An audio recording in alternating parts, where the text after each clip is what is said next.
খাবার কেমন হয়েছে বাবা? খেতে পারছো? ভীষণ মজা হয়েছে আন্টি। আরও কিছু মুখে এসেছিল, কিন্তু বলল না দীপ্ত। সবসময় বাবা আর নিজের রান্না খেয়ে সে অভ্যস্ত। বাবার রান্না ভীষণ ভালোও হয়, আজকের রান্নায় কেমন অন্যরকম এক আন্তরিকতা মেশানো আছে। ওর সব বন্ধুরা তাদের মায়ের রান্নার ভীষণ প্রশংসা করত। ও বলতো, আমার বাবার রান্না আমার সবচাইতে প্রিয়। তবু আজ পর্যন্তনে মায়ের রান্না কেমন হয় তা জানার একটা লোভ ছিল দীপ্তর মনে। নিজের মায়ের রান্নার স্বাদ ওর মনেই নেই। আজ অবচেতনেই যেন সেই তৃষ্ণায় প্রলেপ লাগলো খানিকটা হলেও। কি খেতে পছন্দ করো বাবা? আয়েশার ইচ্ছে দীপ্তকে ওর পছন্দের খাবার খাওয়ানো। কি ভীষণ তৃপ্তি নিয়ে খাচ্ছে ছেলেটা। শ্রেয়সী খাওয়া নিয়ে ভীষণ হাঙ্গামা করতে আগে। এটা খাবো না সেটা খাবো না করে জ্বালাতন করত। মাছ খাওয়াতে তার জান বেরিয়ে যেত। সবজি মুখেই তুলতেই চাইতো না, বকাবকি করে খাওয়াতে হতো। এখন তবু অনেকটা উতরে গেছে। আমার তেমন বাজবিছার নেই, সবই খাই। তবে ঘন দুধের পায়েস আর গরুর মাংস ভুনা আর আচার দিয়ে খিচুড়ি আমার সবচাইতে প্রিয়। এমন অকপট স্বীকারোক্তি ভীষণ ভালো লাগলো আয়েশার। কাউকে জিজ্ঞেস করলে দেখা যায় অনেকে ভদ্রতাবশত বা বিনয় করে বলতে চায় না। দীপ্ত তো বলল, তবে বিনয়ের অভাব সেখানে ছিল না। ভীষণ আপন মনে হলো। তিনি রান্না করে খাওয়াতে ভীষণ ভালোবাসেন। দীপ্তর প্লেটে দই আর মিষ্টি দিতে দিতে আয়েশা বললেন, শ্রেয়শ্রী কিন্তু একেবারেই খেতে চায় না। যখন পড়তে বাইরে চলে গেল, শুকিয়ে একেবারে হাড্ডিসার হয়ে এসেছিল। বকে ধমকে খাওয়ানো লাগে। তুমি কিন্তু একটু খেয়াল রেখো বাবা। শ্রেয়সী মায়ের দিকে চোখ বড় বড় করে তাকালো। ঘরের ছোট্ট বিভীষণ বুঝি একেই বলে। দীপ্ত ওকে দেখে হেসে বলল, চিন্তা করবেন না আন্টি, আমিও ওকে বউকে ধমকে খাওয়া শেখাবো। দীপ্ত শ্রেয়সীর পাশেই বসেছিল। ওর মেজাজের পারদ চড়ে গেছে। কি পাজি ছেলে। সে বাম পায়ে দীপ্তর পায়ে খোঁচা দিল। সে ভড়কে গিয়ে ওর দিকে তাকাতেই ফিসফিসিয়ে বলল, ঢং করবে না, আমাকে বকলেই তার দ্বিগুণ উসুল করা হবে। দীপ্ত আয়েশার দিকে তাকিয়ে বলল, অবশ্য আপনি যদি অভয় দেন আন্টি, আপনার মেয়ে ভীষণ ডেঞ্জারাস। আমার মাথার সাদাই চুলগুলো হারাতে চাই না। শ্রেয়সী বিরক্তি নিয়ে বলল। ধুর, আর খাবই না। আয়েশা হেসে বললেন, তোর তো খাওয়াই শেষ, এখন রাগ দেখিয়ে লাভ কি? শ্রেয়সী উঠে চলে গেল। দীপ্ত আর আয়েশা হেসে ফেললেন। শওকত সাহেব বললেন, দিলে তো রাগিয়ে, রাগ তো আমারই ভাঙাতে হবে। আয়েশা বললেন, আহ্লাদ দিয়ে দিয়েই এই অবস্থা করেছো। আমাকে দোষ দেবে না, খবরদার। স্ত্রীকে সামলানোর জন্য বললেন, আজকের রান্না কিন্তু খুব ভালো হয়েছে, আমাকে গরুর মাংস আরেকটু দাও তো। আয়েশা রেগে বললেন, ভুলেও যেও না, নিজের স্বাস্থ্যের খেয়াল আছে। আজ এমনিতেই অনেক তৈলাক্ত খাবার খেয়েছো, আর একটুও না। দীপ্ত দেখলো এখানেও দুজন ঝগড়া করছে, কিন্তু তাতেও ভালোবাসা বোঝাপড়া মিশে আছে। কি মিষ্টি কুনসুটিময় সম্পর্ক দুজনের। অথচ ওর বাবা মা কেমন একটা বুকচেরা কষ্ট বুকে জামাত বাঁধল ওর। আজ ফুহুর বাড়িতে দীপ্ত আর শ্রেয়সীর দাওয়াত। তিনি অসুস্থতার জন্য বিয়েতে যেতে পারেননি। আজ ভাইজিকে ফোন করে রীতিমতো হুমকি দিয়ে আসতে বলেছেন।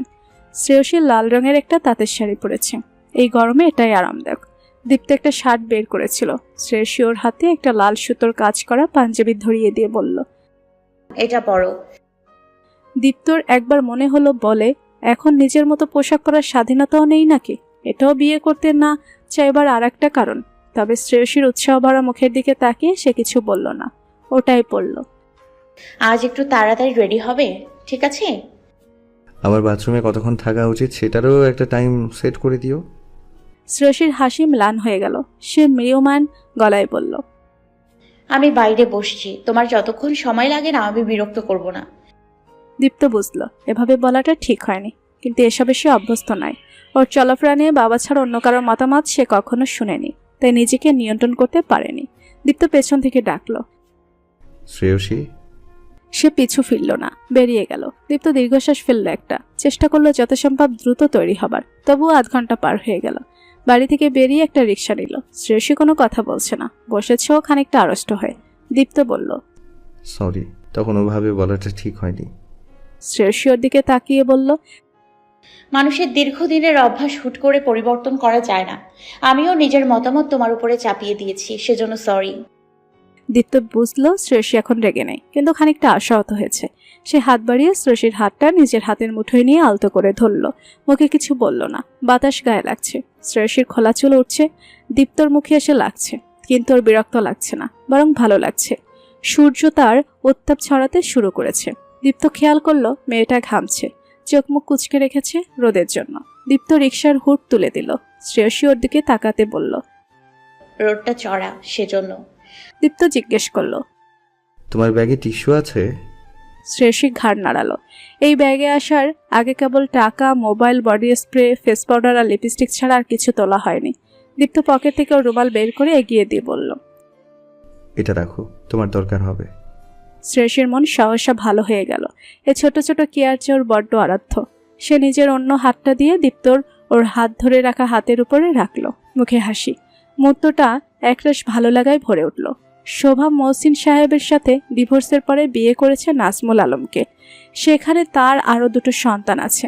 এখানেও যে তিনি খুব সুখী তাও না। সন্তানরা তাকে তেমন গুরুত্ব দেয় না, নিজের জীবন নিয়ে ব্যস্ত থাকে। বন্ধুবান্ধব, ইন্টারনেট এসবই তাদের প্রায়োরিটি।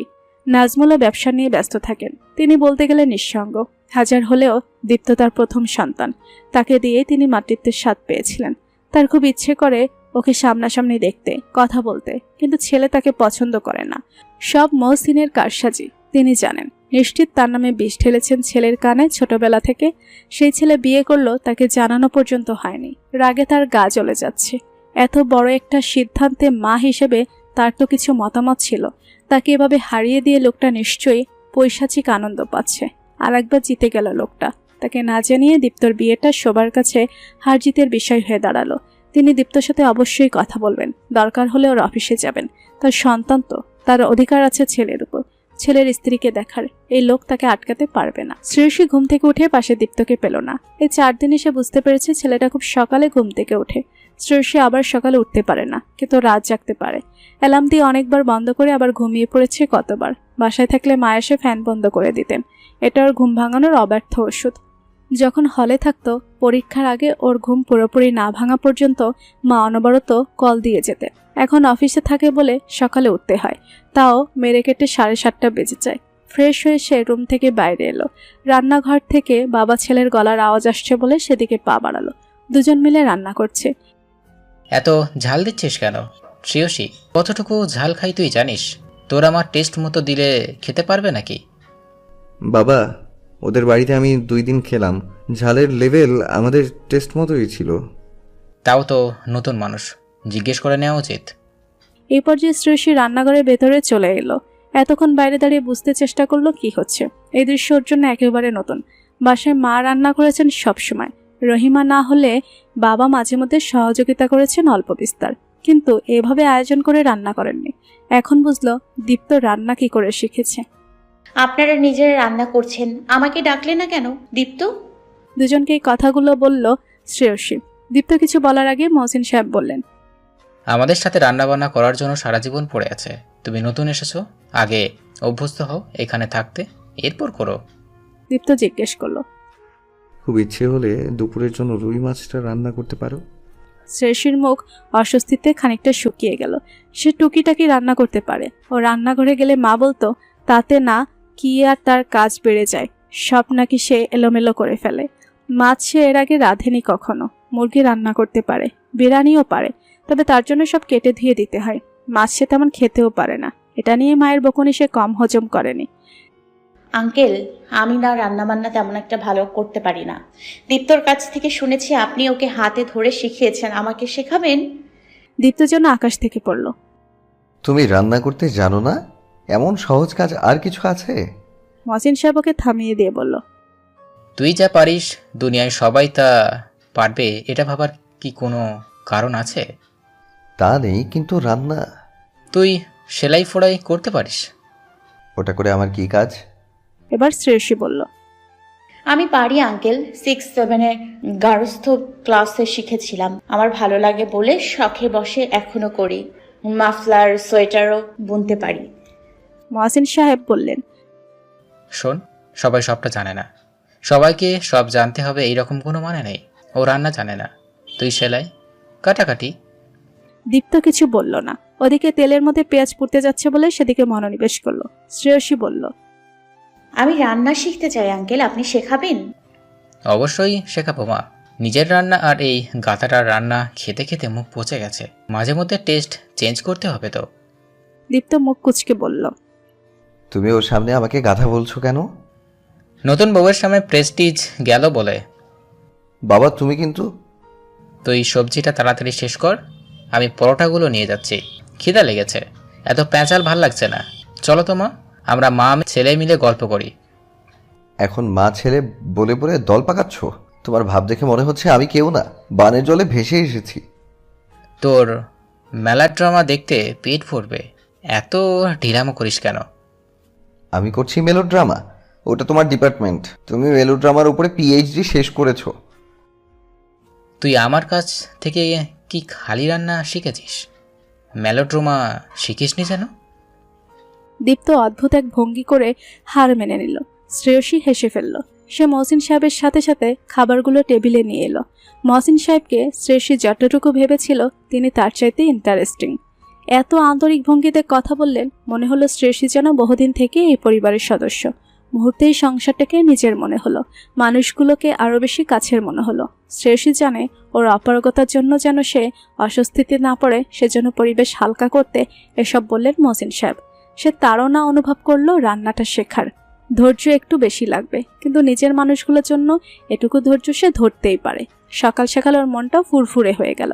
খাবার টেবিলে মহসিন সাহেব বললেন, এখন তো তোদের ছুটি প্রায় শেষই, সামনে কোরবানি ঈদের ছুটি আছে, তখন তোরা দুইজন একসাথে কোথাও ঘুরে আসবি। শ্রেয়সী কিছু বলার আগেই দীপ্ত বলল, বাবা তুমি আগে সুস্থ হও প্লিজ, তারপর যাওয়া যাবে। এখন তোমাকে এই অবস্থায় ফেলে আমি যাব না। শ্রেয়সীও সাথে সাথে বলল, দীপ্ত ঠিকই বলেছে আঙ্কেল, আপনি পুরোপুরি সুস্থ হয়ে উঠুন, তারপর অন্য কিছু ভাবা যাবে। দীপ্তর মনে হচ্ছিল শ্রেয়সী বোধহয় মন খারাপ করবে এখন হানিমুনে না যেতে পেরে, কিন্তু তেমন কোনো লক্ষণ ওর মধ্যে একেবারেই দেখা গেল না। একবার ওর কলিগ থেকে শুনিয়েছিল বিয়ের পরে হানিমুনের জায়গা সিলেক্ট করা নিয়ে নাকি স্ত্রীর সাথে ভীষণ ঝগড়া লেগেছিল, বিয়ে ভাঙার উপক্রম পর্যন্ত হয়েছিল। পরে দুই পরিবার সমঝোতায় তার মিটমাট হয়েছিল। মেয়েটা বলেছিল বিয়ের সাথে হানিমুন পিরিয়ড নিয়েও মেয়েদের অনেক স্বপ্ন থাকে নাকি। শ্রেয়সীরও নিশ্চয়ই ছিল। বাবার অসুস্থতার জন্য বিনা বাক্য বেয়ে হাসি মুখে সবটা মেনে নিতে দেখে দীপ্তর ভালো লাগলো। শ্রেয়সীর হাসি ভীষণ সুন্দর, এখন চোখে পড়ল ওর। হাসলে চোখ দুটো ছোট হয়ে যায় বাচ্চাদের মতো, তখন মেয়েটাকে ভীষণ আদুরে লাগে দেখতে। দীপ্ত, আর একটা জরুরি কথা, আমি তো গত বছর পেনশনের টাকাটা পেয়েছি, ওটা পড়েই আছে। কিছু টাকা তুলে এবার একটা গাড়ি কিনে ফেলি। আরও আগে কিনে দিতাম পারতাম, কিন্তু নানা ঝামেলায় আর ইচ্ছে হয়নি। শ্রেয়সীর অফিস এখান থেকে কিছুটা দূরে হবে, তাছাড়া তোরও দরকার হবে। দীপ্ত বলল, বাবা এখানে এসবের কি দরকার? দীপ্তর মনে পড়ল অনেক বিষয়ের সাথে গাড়ি কেনা নিয়েও ওর মায়ের সাথে বাবার একবার বেশ বিরোধ হয়েছিল।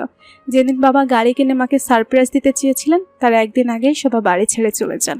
এরপর আর বাবা ছেলে কেউই গাড়ি কেনার বা বায়না ধরার কথা মাথায় আনেনি। কথা বাড়াস না দীপ্ত, প্লিজ। ধরে নে তোদের বিয়েতে আমার পক্ষ থেকে উপহার। তুই গাড়ি দেখ, আলাপ কর, এরপর আমাকে দামটা জানা। পুরনো তিক্ত স্মৃতি মনে পড়ায় দুজনেই কেমন নিষ্প্রভ হয়ে গেল। শ্রেয়সী বুঝলো না হঠাৎ এদের কি হলো, কিন্তু জিজ্ঞেসও করলো না কিছু। তারা যখন নিজে থেকে বলবে তখন সে জানবেই, তাই অযথা এটা নিয়ে প্রশ্ন করলো না। তাদের স্পেস প্রয়োজন সে বুঝলো। মহসিন সাহেব তা আজ করতে পেরে বললেন, তা গাধাটা রান্না কেমন লাগলো তোমার মা? গাধাও যে এমন ভালো রান্না করতে পারে জানতাম না। এই অর্থহীন রসিকতায় গোমট পরিবেশ কাটল। মেঘ সরে গিয়ে রোদ্দুর ঝলমল করে উঠল ওদের চোখে। দীপ্তও হাসলো এবার। এ ছেলেটার হাসি এত মারাত্মক কেন, ভাবল শ্রেয়সী। তোমার কোনো বয়ফ্রেন্ড ছিল না? ঘুমানোর আগে ড্রেসিং টেবিলের সামনে বসে চুল আঁচড়াচ্ছিল শ্রেয়সী। দীপ্তর কথা শুনে আয়নার মধ্যেই ওর দিকে তাকিয়ে বলল, বয়ফ্রেন্ড থাকলে বাসা থেকে পাত্র খুঁজছিল কেন, আর তোমাকে বিয়ে করলাম কেন? দীপ্ত বিছানায় বসেছে, আয়নায় ওকেও দেখা যাচ্ছে। সেখানে শ্রেয়সীর প্রতিবিম্বের উপরেই চোখাচোখি হলো দুজনের। না এরকম হয়তো টাইম পাসের জন্য কোনো রিলেশনশিপ হয়নি। আমি চিরস্থায়ী বন্দোবস্তে বিশ্বাসী। কখনো প্রেম হলে তাকেই বিয়ে করতাম, তেমন কাউকে পাইনি। যাকে বিয়ে করেছি তার সাথেই শেষ অবধি থাকতে চাই। দীপ্ত স্থির চোখে শ্রেয়সীর প্রতিবিম্ব দেখছে। ওর চোখের দৃষ্টি সহসা যেন খানিকটা উদ্ভ্রান্ত মনে হলো মুহূর্তের জন্য। তুমি যে এত কিছু জিজ্ঞেস করছো, তোমার কথা বলো। তোমার কয়টা গার্লফ্রেন্ড ছিল? আমার কথা আলাদা। শ্রেয়সীর এবার প্রতিবিম্বিত দৃষ্টি বিনিময় পছন্দ হলো না। সে ঘুরে বসল। দীপ্ত চোখের দিকে সরাসরি চোখ রেখে বলল, তুমি আলাদা কেন? তুমি কি আমেরিকার প্রেসিডেন্ট? দীপ্ত উত্তর দিল না। সে চায় না কোনো মনোভাব থেকে সে শ্রেয়সীর সাথে জড়িয়েছিল সে তা জানুক। ভালোবাসা তো হয়নি, এত দ্রুত কি সেটা সম্ভব? তবুও কেন যেন ওকে ম্লান মুখে দেখতে চায় না দীপ্ত। শ্রেয়সীর হাসি মুখটা দেখতে ভীষণ ভালো লাগে ওর। ওই মুখে বিষাদী মেঘ দেখার আশঙ্কায় দীপ্ত খানিকটা তটস্থ হয় মনে মনে। তুমি এত সুন্দর করে হাসো কিভাবে শ্রেয়সী? এত চমৎকার হাসির কাউকে দেখিনি যে, তাই প্রেম হয়নি। শ্রেয়সীর ভীষণ ভালো লাগলো কথাটা, তবে তা প্রকাশ না করে বলল। ঠং। এরপর উঠে এসে বিছানায় দীপ্তর পাশে বসে শোবার প্রস্তুতি নিতে নিতে বলল, তুমি যখন উঠবে আমাকে ডেকে দিও। ঠিক আছে, তোমার তো অভ্যেস নেই। অভ্যাস করে নিলেই হয়। পরিবারের দুজন সদস্য সবকিছু করছে, আরেকজন এভাবে আমার ভীষণ অস্বস্তি হবে। কথাটা খুব সাধারণ, তবুও দীপ্তর অদ্ভুত ভালো লাগলো। শ্রেয়সী এত দ্রুত পরিবারের একজন হয়ে উঠেছে, মনে প্রাণে বিশ্বাস করছে। এটাতে কেন জানি না দীপ্তর মনে স্বস্তি এসে ফিরল। শ্রেয়সীর পাশে শুয়ে দীপ্তকে জড়িয়ে নিল একরাশ আবেগ নিয়ে। শ্রেয়সী বিয়ের পর থেকে এই কয়েকদিন দীপ্তকে খুব ভালো মতো পর্যবেক্ষণ করেছে। তার মধ্যে একটা স্বভাবে সে কিঞ্চিত বিরক্তই হয়, যেমন টেবিলে একটা বই রাখা, গুছিয়েই রাখা, কিন্তু সে সেটাকে যেন একেবারে ছোটবেলায় জ্যামিতিতে যেরকম লম্বচ্ছেদ করে চতুর্ভুজ আঁকা হতো, একেবারে এক চুল এদিক ওদিক নেই সেভাবে রাখবে। বিছানার চাদর যত সামান্য বোঝাই যায় না, তেমন কুঁচকে গেলেও সেটুকু নিয়েই টানাটানি করে ঠিকঠাক করে রাখে। বাইরে থেকে ফিরে জুতা সুন্দর করে গুছিয়ে মুছে রাখে। বাইরে যাবার আগে আরেকবার ড্রেসটাও জায়গা মতো রাখে। পানি খেয়ে গ্লাসটাও জায়গায় রেখে আসে। এমন জ্যামিতিক পরিমাপ ধরে গুছানো মানুষ শ্রেয়সী আগে দেখেনি। সেও যথেষ্ট পরিপাটি, তবে এমন মাপ ধরে সে পারবে না। মাঝে মধ্যে অলসতা পেয়ে বসলে সেদিনের জন্য সে ক্ষান্ত দিন। পরের দিন হয়তো এলোমেলো জিনিস গুছিয়ে রাখত। এখন এই লোকের সাথে থাকতে থাকতে নিজেকে যথেষ্ট অগোছালো বলে মনে হচ্ছে। কোনো মানে হয় এসবের? কি ভাবছো মা? আপনার ছেলে কি সূচিবায়গ্রস্ত? মহসিন সাহেব এসে বললেন, না, কিন্তু সব কিছুতে ও পারফেকশন রাখতে চায়। ও বুঝতে পারে না জীবনে কখনো কখনো পারফেকশনটাই পারফেক্ট হয়। অদ্ভুত তো। আচ্ছা আঙ্কেল, ও কি রান্নাটাও একেবারে মেপে করে? মাপ 2 টেবিল চামচ হলুদ, 1 টেবিল চামচ ধনে গুঁড়ো। মহসিন সাহেব আবারও হাসলেন। রান্নাটাই এখন অভ্যস্ত হয়ে গেছে, এখন আর মাপামাপিতে নেই। শ্রেয়সী এখন মহসিন সাহেবের সাথে রান্না করছিল। গতকাল থেকে অফিসে যাওয়া শুরু করেছে ওরা। এখন ফোড়ন দাও, তারপর এই ঝোলটা এতে দিয়ে দিতে হবে। শ্রেয়সী এখন লার্নিং পিরিয়ডে আছে রান্নার। আজ এরকম জেদ ধরে সে রাত্রে এসেছে। শ্বশুরের কথা মতো সে কাজটুকু করল। আপনার ছেলের আর কি কি গুণ আছে? মহসিন সাহেব বললেন, এগুলো কিঞ্চিত বিরক্তকর হলেও ওর মনটা খুব ভালো। আসলে ওর ছেলেবেলা অন্য শিশুদের মতো হয়নি। কিছু ঘটনা ওর মধ্যে প্রভাব ফেলেছিল খুব। তখন ওর কোনো বন্ধুও ছিল না, কারোর সাথে কথা বলতেও হীনমন্যতায় ভুগত। সহপাঠীদের মায়েরা টিফিন পিরিয়ড ওদের খাইয়ে দিত, এটা দেখে চুপচাপ এক কোণে বসে কাঁদত। আমি ওর সাথে স্কুলে যাওয়া শুরু করি। এরপর থেকে ওর টিচারদের সাথে ক্লাসমেটদের সাথে কথা বলে ওকে নর্মাল করার চেষ্টা করতাম। তখন বাসায় ওর গুমোট হয়ে থাকা কাটাতে ওকে আমার সাথে ঘরের কাজ, রান্না এইসব শেখাতে শুরু করি। আবৃত্তি, আঁকা এসবেও যুক্ত হয়।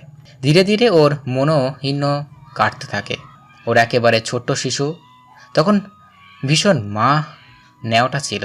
ধীরে ধীরে চোখের সামনে অনেক কিছু দেখে মায়ের সাথে দূরত্ব বাড়ে। যখন ডিভোর্স হলো তখন ওর মধ্যে একটা বিদ্যমূল্য ধারণা তৈরি হয়ে গিয়েছিল যে ও সবচাইতে কাছের মানুষই যদি ওকে ছেড়ে চলে যায় আর কি ওকে ভালোবাসবে। দীর্ঘশ্বাস ফেলে বললেন মহসিন সাহেব। তার সদা হাস্যোজ্জ্বল মুখ এখন ম্লান, মুখে গাম্ভীর্যের ছাপ, সেখানে একটা বুক চাপা কষ্ট যেন জমে আছে। আমি কি সব রান্নাবান্না করতে পারতাম? খুব অগোছালো আর খেয়ালি ছিলাম। এটা নিয়েও শোভার সাথে আমার ঝগড়া হতো।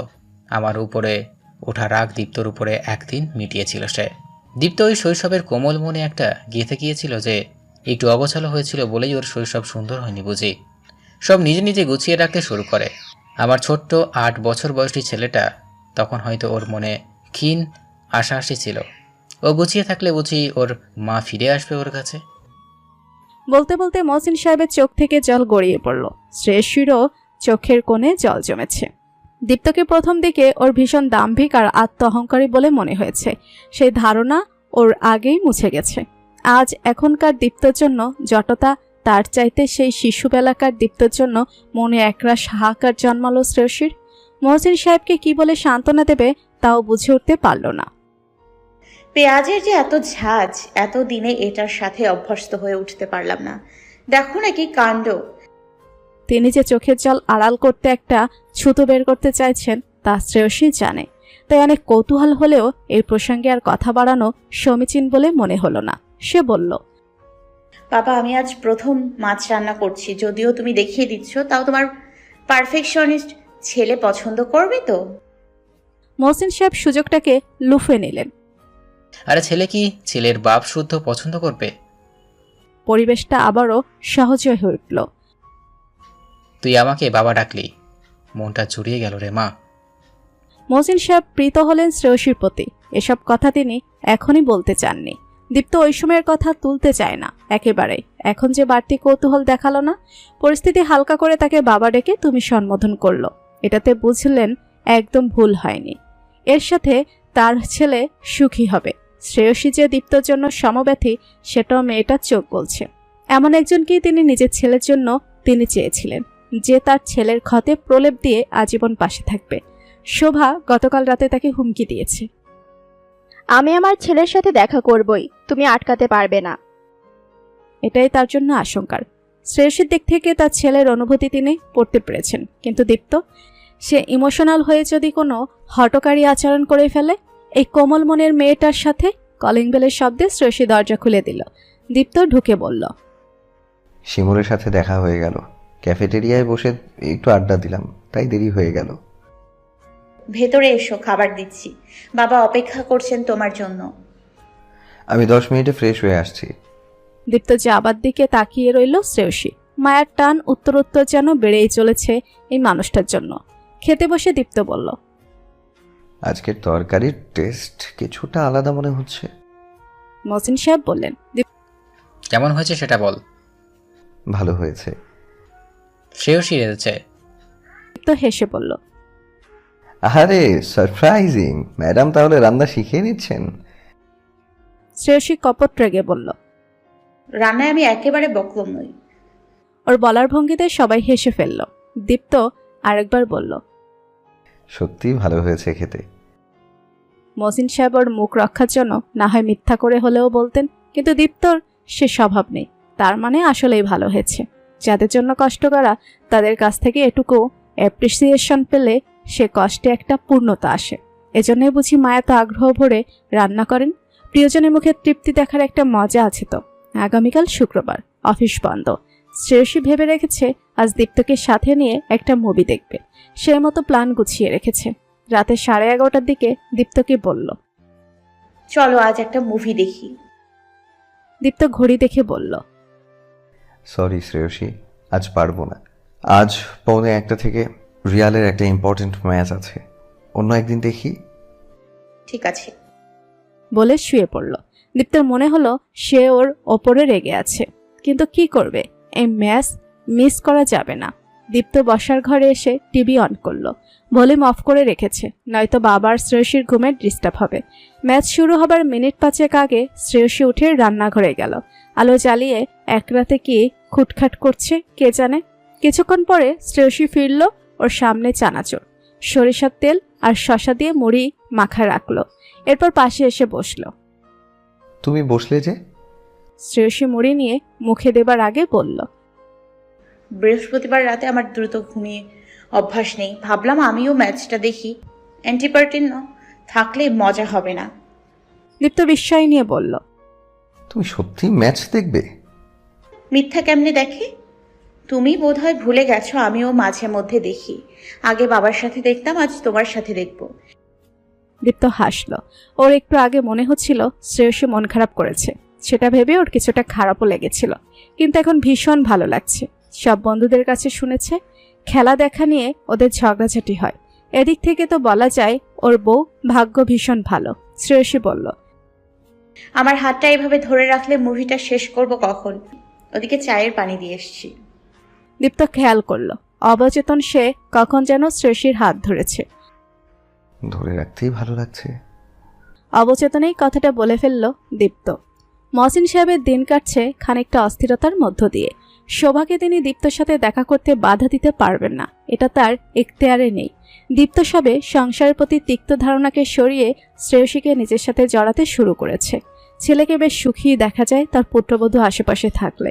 একটা মিষ্টি সম্পর্ক তৈরি হচ্ছে দুজনের মাঝে। শোভাকে দেখলে দীপ্ত যদি আবার পুরনো তিনি আর ভাবতে না পারেন, আশঙ্কা হয়। শোভা বরাবরই নিজের জেদ বজায় রেখে চলেছে। কখনো তার সাথে কথা কাটাকাটি হলে গিয়ে রুমে ঢুকে দরজা বন্ধ করে বসে থেকেছেন। অনেকদিন তিনি অফিস থেকে ফিরে দেখেছেন দীপ্ত ক্ষুধায় কাতর হয়ে কাঁদছে। তিনি এসে ওকে শান্ত করে খাইয়ে দিয়েছেন। রাগের বশে শোভা সন্তানের দিকেও ততক্ষণ খেয়াল রাখতেন না, যতক্ষণ না মহসিন নিজের হার মেনে নতি স্বীকার করে নিতেন। শোভার সাথে তার দাম্পত্য এতটা বেশি উঠেছিল যে বিচ্ছেদ ভিন্ন অন্য কোনো উপায় আর সামনে ছিল না। তবে যাবার আগে শোভা দীপ্তকে সাথে নিয়ে যেতে খুব চেষ্টা করেছিল, কিন্তু মা নেওয়াটা দীপ্ত ততদিনে মায়ের প্রতি বিমুখ হয়ে বাবাকে আঁকড়ে ধরেছিল। তিনিও যদি একরক্ষা শোভার হাতে ছেলেকে ছাড়তে এক বিন্দু ভরসা করে উঠতে পারেননি। ছেলেকে শোভা ভালোবেসে ঠিকই, কিন্তু তার কাছে সবকিছুর উপরে নিজের জেদ আর ইগো। তিনি কি করে ছেলেকে তার সাথে ছাড়তেন?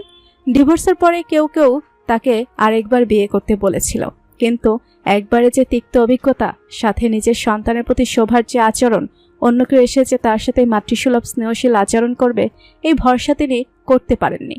মহসিন সাহেবের পুরো পৃথিবী হয়ে ওঠে কেবল দীপ্ত। তিনি নিজের সর্বস্ব উজাড় করে দিয়েছেন একমাত্র সন্তানের জন্য। তবুও কি তা পুরোপুরি সম্ভব? মায়ের শূন্যতা কি দীপ্তকে পোড়ায়নি? কিছু শূন্য স্থান পুরো পৃথিবীর বিনিময়ে পূর্ণ করা সম্ভব হয় না। তিনি তা বোঝেন বলেই ভয় পান। বিয়ের পর 3 সপ্তাহ গড়িয়েছে। শাফকাত সাহেব তাকে কল করে শ্রেয়সী আর দীপ্তকে একবার যেতে বলেছেন। মহসিন সাহেব নিজেই ভাবলেন এটাই ভালো হবে, সেখানে 2 দিন কাটিয়ে আসুক। তিনিও গ্রামের বাড়িতে যাবেন কাজে। শ্রেয়সী আর দীপ্তর এই সময়টা চমৎকার কাটছে, একজন অপরজনকে আবিষ্কার করছে। সেদিন দুজন একসাথে আরমান ভাইয়ের স্কুল থেকেও ঘুরে এলো। ওই বয়সী অন্য শিশুগুলো জীবনে কি তাও জানে না। ভাগ্য ওদের একই বয়সে জীবনে বন্ধুর পথে যুদ্ধে নামিয়ে দিয়েছে। একটু সাহচর্য, একটুখানা মায়া পেলে তাদের চোখে মুখে যে আনন্দের ফলগুধারা নেমে আসে তা ভীষণ তৃপ্তিদায়ক। মনে হয় এই জীবনটা অন্তত কিছু একটা কাজে তো লাগলো। অন্যের মুখে হাসি ফোটানোর মতো প্রশান্তিদায়ক অনুভূতি সত্যি অনন্য মনে হয় ওদের কাছে। এই বৃহস্পতিবার শ্রেয়সী বাড়ি যাবে দীপ্তকে সাথে নিয়ে। যাবার আগে ওর ইচ্ছে ছিল বাবা মার জন্য কিছু কেনাকাটা করবে। মহসিনের সাহেবের জন্য কিছু কেনার ইচ্ছে আছে, কিন্তু ওর একা একা যেতে ইচ্ছে করছে না। দীপ্তকে বলল, দীপ্ত চলো একটু শপিং এ যাই। ঠিক। দীপ্ত বিয়ের আগের কেনাকাটার কথা স্মরণ করে বিরস মুখে বলল, তুমি যেতে পারবে না? আমার তেমন অভ্যেস নেই। শ্রেয়সীর মুখভঙ্গি আড়াল করে হাসার চেষ্টা করলেও কিঞ্চিত মেঘের ছায়া দীপ্তর অগোচরে রইল না। ঠিক আছে, আমি ম্যানেজ করে নিব। বলে শ্রেয়সী ঘুরে চলে যাচ্ছিল। দীপ্ত পেছন থেকে বলল, কখন যাবে? আমি অফিস থেকে কিছুক্ষণ আগে বেরিয়ে তোমাকে পিক করি। দীপ্তর মনে হচ্ছিল শ্রেয়সী তো ওর জন্য, ওর পছন্দকে প্রাধান্য দিয়ে ইদানিং অনেক কিছু করে। তার সবটাই কি মেয়েটার পছন্দের? সে করতে পারলে দীপ্তও না হয় 2-1টা অপছন্দের কাজ করে নিল। এটুকু বোধহয় করা উচিত, তাতে ওর তো ক্ষতি কিছু হচ্ছে না। তাই রাজি হলো। শ্রেয়সী ঘুরে তাকিয়ে হেসে বলল, তোমার প্রবলেম হলে থাক, আমি ম্যানেজ করে নিব। কোনো সমস্যা নেই, নতুন এক্সপেরিয়েন্সও হয়ে যাবে। শ্রেয়সীর মুখে আনন্দদায়ক প্রশান্তিটুকু ওকেও প্রশান্তি দিল। দীপ্তর হাত ভর্তি শপিং ব্যাগ দিয়ে। পুরো শপিং মল আমার হাতে ধরিয়ে দেবে নাকি? আমি সুপারম্যান নই কিন্তু। শ্রেয়সী অনেকদিন পরে দুষ্টু হেসে পড়ল। এই ওয়াইফের জন্য মাঝে মধ্যে সব হাজবেন্ডকে সুপার হাজবেন্ড হতে হয়। মেয়ের ভেতরের দুষ্টু সত্তা আজ কিছুক্ষণের জন্য বেরিয়ে এলো। দীপ্ত বিরক্তি নিয়ে দাঁড়িয়ে রইল। শ্রেয়সী বলল, একটু দাঁড়াও, আমি আসছি। মিনিট 10 দাঁড়িয়ে বিরক্তি চূড়ান্ত সীমায় যখন পৌঁছে গেল দীপ্ত, তখন শ্রেয়সী হাসি মুখে এগিয়ে এসে ওর হাতে আরেকটা শপিং ব্যাগ ধরিয়ে দিয়ে বলল, এটা তোমার জন্য। কি আছে এতে? বাসায় গিয়ে দেখবে। বাসায় এসে মহসিন সাহেবের পাঞ্জাবি তাকে দিয়ে ভেতরে গেল ওরা। দীপ্তর ছোট্ট শপিং ব্যাগটা খুলে দেখলো একটা ঘড়ি। এই ঘড়িটা সে সেদিন অনলাইনে দেখে অর্ডার করবে ভাবছিল, কিন্তু অন্য কাজে ব্যস্ত হওয়ায় আর করা হয়নি। কার্টে অ্যাড করে রেখেছিল, এরপর একেবারে ভুলে গিয়েছিল। শ্রেয়সী যে সেটা মনে রেখেছিল, তা খেয়াল রেখেছে, এটা দীপ্তর ভীষণ ভালো লাগলো। কতক্ষণ আগের বিরক্তি নিমেষেই হাওয়াই মিঠাইয়ের মতো মিলে গেল একেবারে। মন জুড়ে একরাশ স্নিগ্ধ হাওয়া বয়ে গেল। অবচেতনেই ঠোঁটের কোণে একটা মিষ্টি হাসি ফুটল দীপ্তর। শ্বশুরবাড়ি যাবার আগের দিন শিমুল ওর অফিসে এসে হাজির। এটা সেটা বলে সে ভীষণ সিরিয়াস ভঙ্গিতে বলল, সৌম্য আমার কাছে এসে তোকে নিয়ে উল্টাপাল্টা কথা বলছে। কি বলে? বলে তুই ওর হবু বউকে ভাগিয়ে বিয়ে করেছিস। ও সামনে থাকলে ওর মাথায় আমি গাঁটটা মারতাম। শ্রেয়সী ওর হবু বউ হলো কবে? ওর জন্য পাত্রী হিসেবে দেখতে গিয়েছিল না? ওর নাকি স্থির বিশ্বাস তুই সেদিন বাগড়া না দিলে নাকি শ্রেয়সী ওকে পছন্দ করত।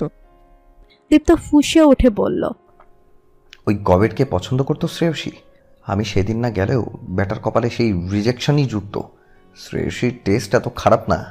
আমাকেই যেখানে রিজেক্ট করেছিল সেখানে নাকি সৌম্য। সব বাদ দিলাম, বুদ্ধি ব্যক্তিত্ব সব কিছুর একটা লেভেল ম্যাচ করার ব্যাপার থাকে না? যায় ওর। ওই ব্যাটা আরেকদিন আমার সামনে পড়ুক, অন্যের বউ নিয়ে এমন কথা বলার জন্য ওকে আমি। এই পর্যায়ে সৌম্য স্থান কাল পাত্র ভুলে হো হো করে হেসে ফেলল। দীপ্ত আরো রেগে দাঁতে দাঁত চেপে বলল, তুই খামোখা হাসছিস কেন? শিমুল বহু কষ্টে নিজের হাসিকে যৎসামান্য নিয়ন্ত্রণ করে বলল, পজিটিভ হাজবেন্ড মনে হচ্ছে তোরে দোস্ত। তুই যে প্রেমে পড়ে যাচ্ছিস বুঝতে পারছিস? দীপ্ত থমকে গেল মুহূর্তের জন্য। সত্যিই কি তাই? সে বুঝতে পারে না। দীপ্ত দ্বিতীয়বার শ্বশুরবাড়ি এলো। আসার সময় বাস থেকে নামার পরে আকাশ ভেঙে বৃষ্টি নেমেছিল। শ্রেয়সী রিকশার হুট তুলতে দেয়নি। কতদিন পরে এমন দারুণ বৃষ্টি, তুমি আনরোম্যান্টিকের মতো হুট তুলে দেবার জন্য পাগল হয়ে গেছো কেন? হুট তোলার সাথে আনরোম্যান্টিক হবার কি সম্পর্ক? দীপ্ত বিস্মিত গলায় প্রশ্ন করল। বৃষ্টির সাথে আমার প্রেম আছে। এত চমৎকার বৃষ্টি, না ভিজলে বৃষ্টির অপমান হবে, তাই ভিজছি। আমার ঠান্ডার ধাত আছে। তুমি ভিজেছো কবে বৃষ্টিতে? ছোটবেলায় বৃষ্টিতে ভিজলেই ঠান্ডা লেগে জ্বর আসতো, তাই বাবা ভিজতে দিত না। আমিও জ্বরের ভয়ে সাবধান থাকতাম। শ্রেয়সী হাত মেলে বৃষ্টির পানি জমিয়ে দীপ্তর মুখে ছিটিয়ে দিয়ে বলল, আজ বড় বেলায় আমার সাথে ভিজে দেখো, ভালো লাগবে। বলে আরেকবার আজলা ভর্তি করে পানি নিয়ে দীপ্তকে ছিটিয়ে দিয়ে দীপ্তকে চোখ বন্ধ করে ফেলতে দেখে সে সশব্দে হেসে ফেলল। হাসির শব্দে দীপ্ত শ্রেয়সীর দিকে তাকালো আর স্থির হয়ে গেল। বৃষ্টির ঝিরিঝিরি শব্দের সাথে বাতাসের শস্য শব্দের সাথে শ্রেয়সীর হাসি সন্ধি স্থাপন করেছে যেন। কি অপার্থিব লাগছিল মুহূর্তটা দীপ্তর। সাথে শ্রেয়সীকে মনে হচ্ছিল কোনো সুদূর থেকে আসা কোনো সৌন্দর্যের প্রতিমূর্তি যেন। অপ্রিয় বৃষ্টিটা সেই ক্ষণে এসে ভালোবেসে ফেলল। ঝুম বৃষ্টিতে রিকশার হুড ফেলে ভেজার আনন্দ থেকে কেন বঞ্চিত হবে দীপ্ত? ফ্রেন্ডদের সাথে আগে ভিজতাম এভাবে। আমার খুব ইচ্ছে ছিল বিয়ের পরে প্রিয়জনের সাথে এভাবে ভিজবো, আজ পূর্ণ হলো। দীপ্তর হাত ধরে বলল শ্রেয়সী। দীপ্ত তখনও মহাবিষ্ট হয়ে তাকিয়ে আছে শ্রেয়সীর দিকে। শিমুলের একটা কথা মনে পড়ল। প্রেমে পড়লে তার আলোয় পুরো পৃথিবীটাকে সুন্দর মনে হয়, আর যার প্রেমে পড়েছিস তাকে সুন্দর মনে হবে না? শ্রেয়সী নিঃসন্দেহে সুন্দরী, তবে আজকের মতো এমন আলোকিত উদ্ভাসিত মোহময়ী কখনো মনে হয়নি দীপ্তর কাছে। আজ অন্যরকম এক স্নিগ্ধ আলো যেন শ্রেয়সীতে ভর করেছে। তবে কি সে তার স্ত্রীর প্রেমে পড়েছে? প্রেমে পড়ার ক্রাইটেরিয়া কি কি? কেমন লাগছে? শ্রেয়সীর কথায় দীপ্ত অবচেতনে অস্ফুট স্বরে বলল, অপূর্ব। আমি বৃষ্টির কথা জিজ্ঞেস করেছি, প্রেমে পড়লে? হাসি মুখে বলল শ্রেয়সী। দীপ্ত আধা সম্বিতে ফিরল, এরপর নিজেকে সামলে নেবার চেষ্টা করে বলল, আমি বৃষ্টি আর বৃষ্টিকন্যা সাথে পুরো মুহূর্তটার কথা বললাম। বৃষ্টির সাথে আরও যে উপস্থিত আছে তারও। শ্রেয়সীর মুখের হাসি বদলে চোখে দুষ্টমি খেলা করল। রিকশাওয়ালা মামারাও? বলেই আবারও প্রাণখোলা হাসিতে মুহূর্তটাকে অন্য মাত্রা দিল শ্রেয়সী। দীপ্ত অপ্রস্তুত হয়ে গেল, মনে মনে বলল, মোট কিলার। সেদিন রাত থেকে শ্রেয়সী জ্বর বাঁধিয়েছে। হাসি দিতে দিতে অবস্থা খারাপ, তবে বৃষ্টিতে দীপ্ত দিব্যি সুস্থ আছে। সে একবার রেগে শ্রেয়সীকে বলল, আরও করো বৃষ্টির সাথে প্রেম, এখন ভোগো, নিষেধ করেছিলাম আমি। শ্রেয়সী বিরস মুখে বলল, তুমি মার মতো করে কথা বলছো কেন? তাই বলা উচিত নয়। উনি তোমার ভালো চান, আমিও চাই। ধুর, তোমার সাথে কথাই বলবো না। সত্যি সত্যি সে কথা বলা বন্ধ করে দিল দীপ্তর সাথে। আয়েশার বকা খেয়ে তার সাথেও কথা বলছে না। শফকাত সাহেব বললেন, অসুস্থ হলেও অভিমান হয়ে যায়। রাতে আয়েশা মেয়েকে জোর করে ধরে মুখে খাবার তুলে দিলেন, মাথায় পানি ঢেলে মুছিয়ে দিয়ে গেলেন। সকালেও তিনি শ্রেয়সীকে কি সুন্দর করে খাইয়ে দিচ্ছিলেন। মাঝে মধ্যে অবশ্য 2-1 বার কড়া কথাও শোনাচ্ছিলেন। দীপ্ত সেই আদুরে মুহূর্তটুকু, মায়ের স্নেহটুকু চোখ ভরে উপভোগ করছিল। সে বহুবার অসুস্থ হয়েছে, বাবা নিজের সর্বোচ্চটুকু দিয়েছেন, সবসময় মুখে তুলে খাইয়েও দিয়েছেন। তবু ওর ভুভুক্ষ মন অগোচরে কখনো কখনো মাকে খুঁজে বেরিয়েছে, কিন্তু পায়নি। তার মা থাকলে তিনি ওকে এভাবে আদর মাখা শাসন করতেন, কিন্তু তিনি তো থেকেও নেই। ওর সেই মাতৃস্নেহ ভুভুক্ষ মন কখন যে মাকে ঘৃণা করতে শুরু করেছে। তবু আজ শ্রেয়সীর মাকে দেখে তাকে ভীষণ মা বলে ডেকে নিজের শূন্যস্থান কিছুটা পূরণ করতে ইচ্ছে করলো। শ্রেয়সীকে খাইয়ে তিনি চলে গেলে দীপ্তকে ওষুধ খাইয়ে দিল। এরপর নিজে খেতে গেল। টেবিলে আয়েশার দিকে তাকিয়ে দীপ্ত কাঁপা কাঁপা গলায় বলল, আন্টি, আমি কি আপনাকে মা ডাকতে পারি? তিনি ওর দিকে একরাশ মায়া নিয়ে তাকালেন। ওর কষ্টটা তিনি বুঝতে পারলেন, বললেন, সে কি বাবা, আমি তো তোমার মাই। মাকে মা বলতে আবার জিজ্ঞেস করতে হয় নাকি? মা, আমি বাকিটা বলতে পারল না। কণ্ঠ রোধ হয়ে এলো, চোখ থেকে দুফোঁটা জল গড়িয়ে পড়ল। তবে আজ ভালো লাগলো। নিজের মাকে তো আপন করে পাওয়া সম্ভব নয়, সে চায়ও না। তবে শ্রেয়সীর মাকে যে ভীষণ আপন কেউ বলে মনে হলো। আত্মিক বন্ধন কখনো কখনো যেন রক্তকে ছাপিয়ে যায়। আজ যেমন হলো। দুদিনে দীপ্তর সাথে শ্রেয়সীর বাবা মার সহজ সুন্দর একটা সম্পর্ক গড়ে উঠেছে। শ্রেয়সীর জ্বরও কমে গেছে। মহসিন সাহেব প্রতিদিন ফোন করে খবর নিয়েছেন। আয়েশার জোরের জন্য রবিবার ছুটি ম্যানেজ করতে হয়েছে ওদের। দীপ্ত ঘরে বসেছিল। শফকাত এসে বললেন, মেয়েটা এখনো দুর্বল, তুমি কি একটু বাইরে হাঁটাহাঁটি করে এসো, ভালো লাগবে। সে তবুও শ্রেয়সীকে জিজ্ঞেস করলো। বাইরে হাঁটতে যাবে একটু? শ্রেয়সী বলল, থাক, কাল জার্নি করব, তুমি ঘুরে এসো। মেয়েটার চোখে মুখে জ্বরের আবহ বিদ্যমান। দীপ্ত এরপর একা একাই হাঁটাহাঁটি করে এলো। বাসার গেটে এসে একজন মহিলাকে দেখলো। মহিলার মুখ ভর্তি পান। দীপ্ত গেটের ভিতরে ঢুকছিল, তখন মহিলা পানের পিক রাস্তায় ফেলে ওকে বলল, আপনি এই বাড়ির পোলা? আয়শা ভাবের একটু খবর দিয়েন তো, বলবেন জামিলা ঘটক আইছে। দীপ্ত প্রথমে সুবোধ বালকের মতোই কথা শুনছিল, কিন্তু ঘটক শুনে টনক নড়ল। আপনি ঘটক? হ্যাঁ, এই তল্লাটে একেবারে 1 নাম্বার ঘটক। এইবার ফার্স্ট ক্লাস পাত্র আনছি হ্যার মাইয়ার লাইকে। অবশ্য পোলার একটু না কুসু, তয় আমি যখন আসি জুড়ি তখন ফিক্স করুমি। দীপ্তর গা চলে গেল।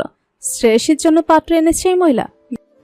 তয় আমার ডিমান্ড একটু হাই, কাম ভালা হইলে ডিমান্ড তো চড়বই। পাত্র আনছি টপের, তয় সামান্য লেনদেন আর কি। মেজাজে যেটুকু চড়া বাকি ছিল ততটা চড়ে একেবারে যেন সর্বোচ্চ বিন্দুতে পৌঁছে গেল দীপ্তর। এই মহিলাকে ওর শুরু থেকেই বিরক্ত লাগছিল। এখন আবার নিজের আর পাত্রের গুণগানের সাথে যৌতুকও চাইছে আকারে ইঙ্গিতে। আপনার টপ ক্লাস পাত্র নিয়ে অন্য কোথাও যান, এখানে আপনাকে প্রয়োজন নেই। দেখেন, আগের বারও আমারে উনি অপমান করছিল, তাও আমি আবার সব ভুইলা ভালোর জন্য আইছি। আপনি কেডা এমনে কইতাছেন? যার জন্য পাত্র এনেছেন আমি ওর হাজবেন্ড। ও, আপনি কি করেন?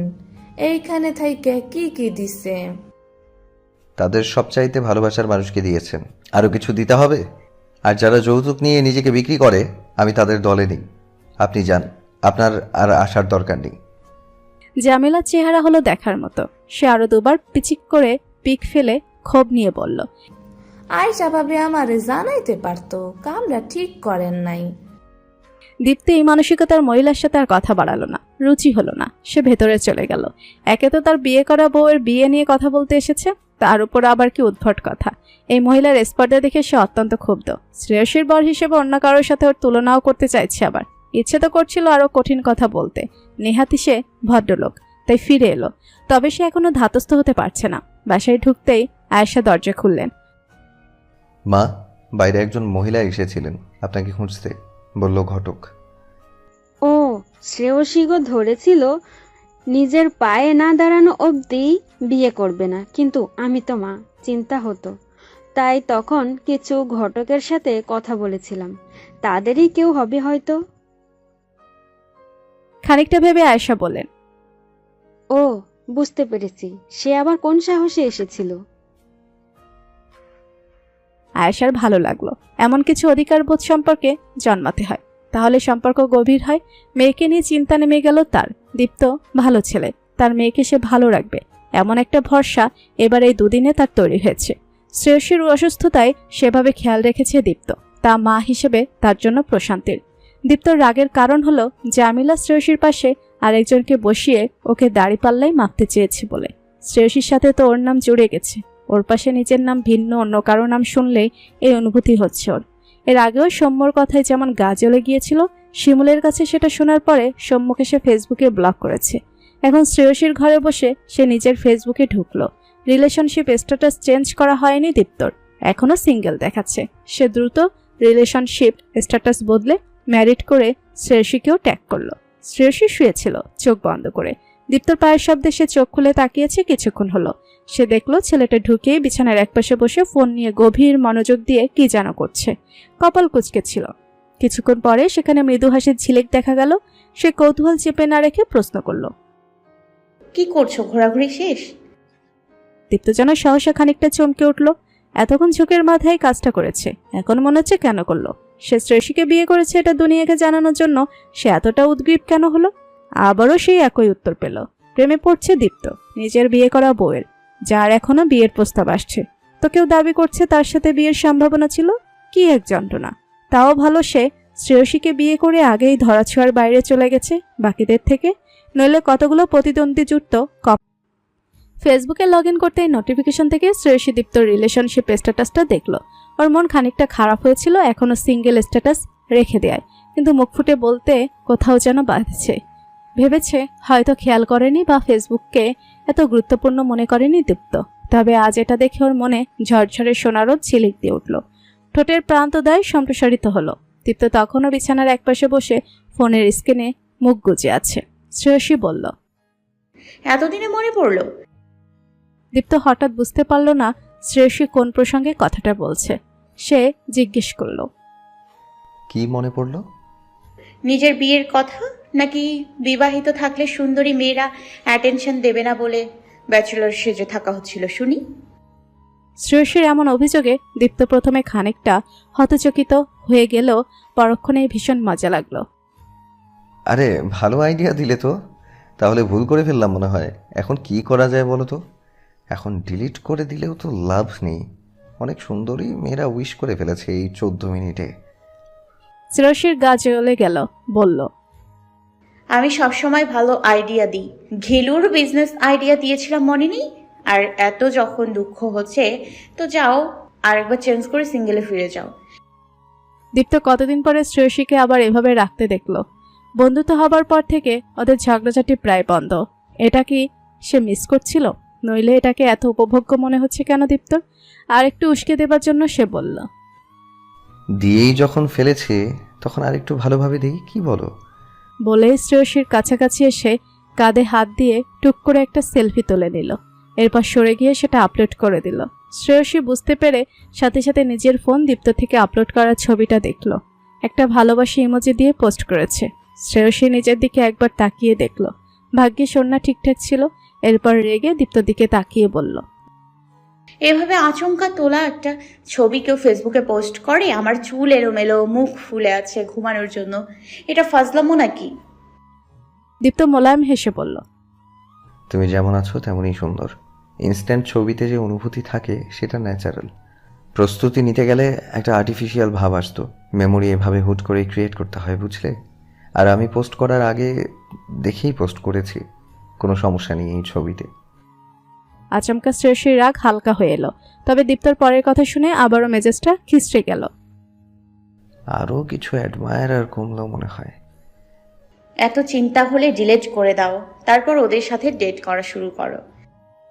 ঈর্ষা হচ্ছে বুঝি? শ্রেয়সী তেড়ে ফুড়ে কিছু বলতেই যাচ্ছিল, আচমকা থেমে গেল। কিছু একটা ভাবলো যেন। এরপর শান্ত গলায় বলল, 1 মাস পরে তোমার আজই হুট করে এই কাজ করতে ইচ্ছে হলো কেন?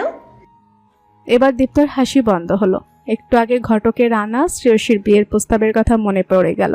মনের অস্থির ভাব খানিকটা ফিরে এলো আবারও। সবাইকে জানিয়ে দেবার জন্য যে তুমি বিবাহিত। এখনো যেভাবে তোমার চারপাশে পানি প্রার্থীরা ভিড় করছে। শ্রেয়সী ঘটনাটা তখনও জানে না, তবে কিছুটা আন্দাজ করে হেসে বলল। আমাকে বললে যে এতক্ষণ, তুমিও কি জেলাস? দীপ্ত কি তবে ঈর্ষাকাতর হয়ে পড়েছিল শ্রেয়সীর জন্য? তাই তো, দীপ্ত যেন নিজেকেই চিনতে পারছিল না। এত বদলে গেল সে কি করে, শুধুমাত্র অল্প কয়েকদিনের ব্যবধানে? কি এক অজানা টান সে অনুভব করছে শ্রেয়সীর প্রতি। গতকাল শ্রেয়সী আর দীপ্ত বাসায় ফিরেছে। মহসিন সাহেব এখনো আসেননি বাড়ি থেকে, দুজনেই অফিসে গিয়েছিল। শ্রেয়সী সদ্য জ্বর থেকে উঠেছে, তবে দুর্বলতা এখনো কাটিয়ে উঠতে পারেনি। নিজের কাজটুকু দ্রুত শেষ করে লাঞ্চ আওয়ারেই তাই ছুটি নিয়ে বাসায় ফিরে এসেছে। ক্যান্টিন থেকে লাঞ্চ করে এসেছে, এরপর ঘন্টাখানেক শুয়েছিল। এখন বাসাটা একেবারে ফাঁকা ফাঁকা লাগছে। ঘুমাবে ভেবেছিল, কিন্তু ক্লান্তি থাকলেও ঘুম এলো না। এর মধ্যে মহসিন সাহেব কল দিলেন। বাবা, তুমি বাসায় ফিরবে কবে? পরশু ফিরবো। তোর শরীর এখন কেমন? এখন বেটার। এখন তুই বাসায়? হ্যাঁ, একটু দুর্বল লাগছিল বলে চলে এলাম। তোমার ছেলে আর আমি তোমাকে ভীষণ মিস করছি। গাধাটা কই এখন? অফিসে? হ্যাঁ বাবা। ও ছুটি নিতে পারেনি? অসুস্থতা নিয়ে একা একা এলি? যদি দুর্ঘটনা রাস্তায় ঘটতো? আমি ওকে জানাইনি বাবা, এমনিতেই গতকাল ছুটি নিয়েছিল। আবার আরেকটা ছুটি নষ্ট করার কি দরকার? তাছাড়া আমি একদম ঠিক আছি এখন। মহসিন সাহেব ফোন রেখে নিজের কথা ভাবলেন। একবার শোভার জ্বর এলো, তিনি 2 দিন ছুটি নিলেন। এরপর তৃতীয় দিন অফিসে চলে গেলেন। ফিরে আসতে শোভার আক্রমণাত্মক কথার শিকার হতে হয়েছিল। বাড়িতে আমি অসুস্থ, তুমি ঢ্যাং ঢ্যাং করে অফিসে চলে গেলে। অসুস্থ বউকে ভালো লাগছে না আর। অফিসের সুন্দরী কলিগদের চোখে ধরেছে, ওদের না দেখে থাকতে পারছিলে না। এইসব কি বাজে কথা বলিস? অফিস কাজের জায়গা, সেখানকার কিছু ওয়ার্ক এথিক্স আছে, রেসপন্সিবিলিটি আছে। সরকার আমাকে বেতন দিচ্ছে মাস শেষে, এতদিন ছুটি কেন দেবে? ওইটুকু বেতন দিয়ে আমাকে উদ্ধার করে ফেলেছ। সময়টার কথা মনে পড়তে একরাশ বিমর্ষতা তাকে ঘিরে ধরল। তিনি আজীবন সততাকে প্রাধান্য দিয়ে এসেছেন। তার যে স্যালারি ছিল তখন তাতে স্বাচ্ছন্দ্য দিন কাটিয়ে দেয়া যেত, তবু এসব শুনতে হতো। শোভা তিনি ভালোবেসে বিয়ে করেছিলেন। শোভা পরবর্তীতে বলেছিল তার বোনদের মধ্যে সেই সবচাইতে সুন্দরী আর যোগ্য মেধাবী, অথচ অন্যদের চাইতে তার বর ভাগ্য নাকি সবচাইতে খারাপ ছিল। এটা নিয়ে তার আফসোসের শেষ ছিল না। অথচ একসময় আবেগের তাড়নায় সেই বাড়ি ছেড়ে এসে তার হাত ধরেছিল। শ্রেয়সীর এই যে দীপ্তকে বাড়তি প্রেশার না দেবার চেষ্টা, এটা তার ভালো লাগলো। যদিও এই চাপা স্বভাব ঠিক নয়, দীপ্তকে বলতে হবে বাড়তি খেয়াল রাখতে। মহসিন সাহেবের সাথে কথা শেষ করে শ্রেয়সী দেখলো 4:57 বাজে। দীপ্ত 5:30টার মধ্যে বাসায় চলে আসে। সে ভাবলো আজ রান্না করা যাক। ছেলেটা ক্লান্ত হয়ে এসে আবার রান্না করবে ভেবে ওর কিছুটা অস্বস্তি হলো। বিশ্রাম নিয়ে এখন শরীরটা ভালো লাগছে। রান্নাঘরে এসে আগে মশলা টশলা আছে কি না সেটার খোঁজ করলো। এর আগে যখন রান্না করেছে হয় মহসিন সাহেব নয়তো দীপ্তর সাথে থেকেছে। মরিচ হলুদের গুঁড়া পেয়ে গেল, পেঁয়াজ মরিচও পেল। এরপর আলু দেখে ভাবলো আলু দিয়ে ডিম রান্না করবে, সাথে ডাল।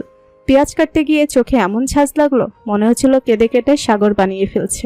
মা দেখলে খুশি হতেন, তার মেয়েটা একেবারে অকর্ম নয়, এটা বুঝতেন। সব কাটাকুটি শেষ করে দেখলো আলু আর ডিম সিদ্ধ হয়ে গেছে। রান্না শেষ করে বসে রইল, কিছুক্ষণ ফেসবুকিং করলো। এরপর উঠে দীপ্তর সংগ্রহ থেকে একটা বই নিয়ে বসলো। সুনীল গঙ্গোপাধ্যায়ের বুকের ভেতর আগুন, স্বদেশী আন্দোলনের পটভূমিতে লেখা বই। ভালো লাগছিল পড়তে। কলিং বেল বাজতে ঘড়িতে দেখলো 8:17 বাজে। এতক্ষণে তার আসার সময় হলো। সে দরজা খুলতেই দীপ্ত বলল, সরি, ফেরিতে দেরি হয়ে গেল। তোমার বোরিং লেগেছে নিশ্চয়ই এই 2 ঘন্টা একা থাকতে। আমি লাঞ্চ আওয়ারেই চলে এসেছিলাম। ও, তোমাকে কয়েকবার কল দিয়েছিলাম 4:30টার দিকে, তুমি ধরলে না। ভেবেছিলাম ওদিকে গিয়ে তোমাকে নিয়ে ফিরবো। খুব একটা বোরিং লাগেনি, রান্না করলাম, বই পড়লাম, সময় কেটে গেল। সে কি, তুমি রান্না করছো? এভাবে আটকে ওঠেন কেন? আমি এতটাও খারাপ রাঁধি না যে খাওয়া যায় না। আরে আমি সেটা বলিনি, আমি ভাবলাম দেরি হয়ে গেল, বাসায় গিয়ে রান্না করতে গেলে দেরি হয়ে যাবে, তাই। ওর দিকে দুটো প্যাকেট এগিয়ে দিয়ে বলল দীপ্ত, তুমি বাইরে থেকে খাবার নিয়ে আসবে সেটা আমাকে আগে জানাবে না? আমি এত কষ্ট করে হাত পুড়িয়ে রান্না করলাম কেন তাহলে? দীপ্ত এবার চিন্তিত গলায় বলল। হাত পুড়েছে? কই দেখি, কে বলেছে তোমাকে রান্না? শ্রেয়সীর হাত ধরে ক্ষত খোঁজার চেষ্টা করতে করতে বলল দীপ্ত।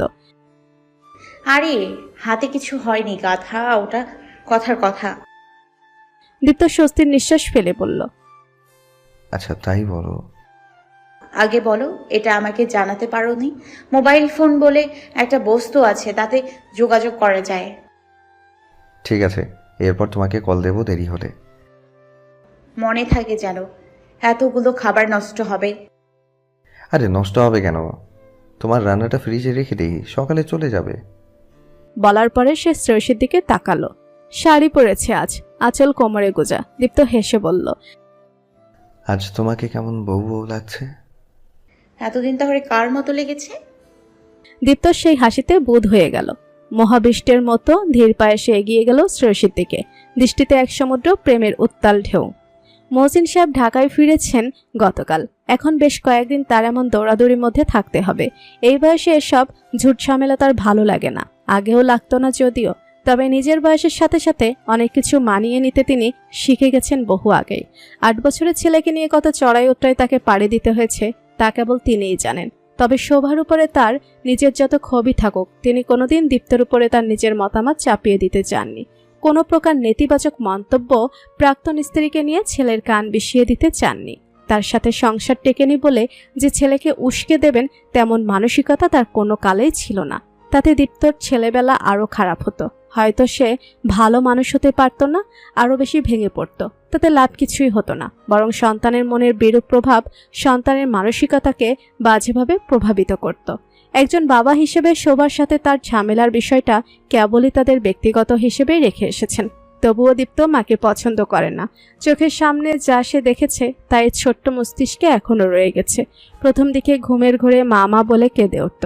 তিনি কত রাত নির্ঘুম ছেলের মাথার কাছে বসে হাত বুলিয়ে বুকে চেপে শান্ত করে ঘুম পাড়িয়েছেন, তার সাক্ষী কেবল তিনি নিজে। আর রাতের 4 দেয়ালে বন্দি অসহ্য আধারটুকু। দীপ্ত মায়ের সাথে যেতে না চাইলেও ছোট্ট নিষ্পাপ শিশু হৃদয়ে মনে মনে আশা বেঁধে রেখেছিল একদিন তার মা আবারও তার কাছে ফিরে আসবে, তাকে কোলে নিয়ে ঘুম পাড়ানি গান শোনাবে। সে না খেয়ে লুকিয়ে থাকলে মা খাবারের থালা হাতে ওর দুষ্টুমি সহ্য করে পিছে পিছে ঘুরে খাইয়ে দেবে। কিন্তু এসব কিছু না হয় ওর মধ্যে জন্মেছিল সীমাহীন নৈরাশ্য থেকে বিরাগ। দীপ্ত এক সময় মাকে ছাড়া বাঁচতে শিখে গেল। অভিমান সরে গিয়ে জায়গা করে নিল রাগ, ঘৃণা। কোনো সন্তান তার মাকে ঘৃণা করুক তিনি এমনটা চাননি, তবুও সব তো তার চাওয়া মতে ঘটবে না। শিশুর হৃদয়ে যে ক্ষত তা এমনই প্রগাঢ় যে সময়ের সাথে সাথে তা মুছে যায়নি, বরং টনটনিয়ে বুকে বেজে ওঠে হাহাকারের সুর হয়ে। বাবা, বাবা। দীপ্তর ডাকে মহসিন সাহেব নিজের চিন্তার স্রোতে লাগাম টানলেন। কি ব্যাপার, কি এত ভাবছো বলো তো? সেই কখন থেকে ডাকছি। কিছু না। অফিস থেকে কখন ফিরলি? এই তো ফিরেই তোমার ঘরে চলে এলাম। দীপ্তর অভ্যাস অফিস থেকে ফিরে তার সাথে দেখা করা। আগে তো তিনিই দরজা খুলতেন, এখন দেখা যায় বেশিরভাগ সময় শ্রেয়সী খোলে। তখন দীপ্ত নিজের ঘরে যাবার আগে তার ঘরে আসে। যা ফ্রেশ হয়ে নে। তা যাচ্ছি। কি হয়েছে, কিছু বলবে? চিন্তিত গলা দীপ্তর। কই কিছু না তো। একদম মিথ্যে কথা বলবে না বাবা। আমি দেখেছি তুমি ইদানিং কিছুটা চুপচাপ হয়ে গেছো। সারাক্ষণ কি নিয়ে যেন চিন্তা করো। আমাকে বলো না। বলতে বলতে দীপ্ত তার পাশে এসে বসে তার কাঁধে হাত রাখলো। ছেলের কাতরতায় তিনি নিজেকে সামলে নিলেন। শোভার প্রসঙ্গ তুলে দীপ্তর মুড খারাপ করতে চান না তিনি। এর প্রসঙ্গ সে শুনতেই চায় না, কিন্তু ওদিকে শোভা মরিয়া। আরে এখন কি আমারও হই হই করার বয়স আছে নাকি? আমি ঠিক আছি, অযথাই বেশি বেশি ভাবছিস। তুমি সুস্থ আছো বাবা? আমাকে দেখে তোর এখন অসুস্থ মনে হচ্ছে? তোমার মনের সুস্থতার কথা বলেছি বাবা। মহসিন সাহেব কিছুটা চমকে উঠলেন। ছেলে তাকে পড়তে পারে অনেকটাই। তিনি এমন সন্তানের জন্য নিজেকে অত্যন্ত সৌভাগ্যবান মনে করলেন। সকলেই বাহ্যিক স্বাস্থ্যের খোঁজ দেয়, সন্তানরাও। বয়স্ক বাবার মনের খবর কয়জন সন্তান জানতে চায়।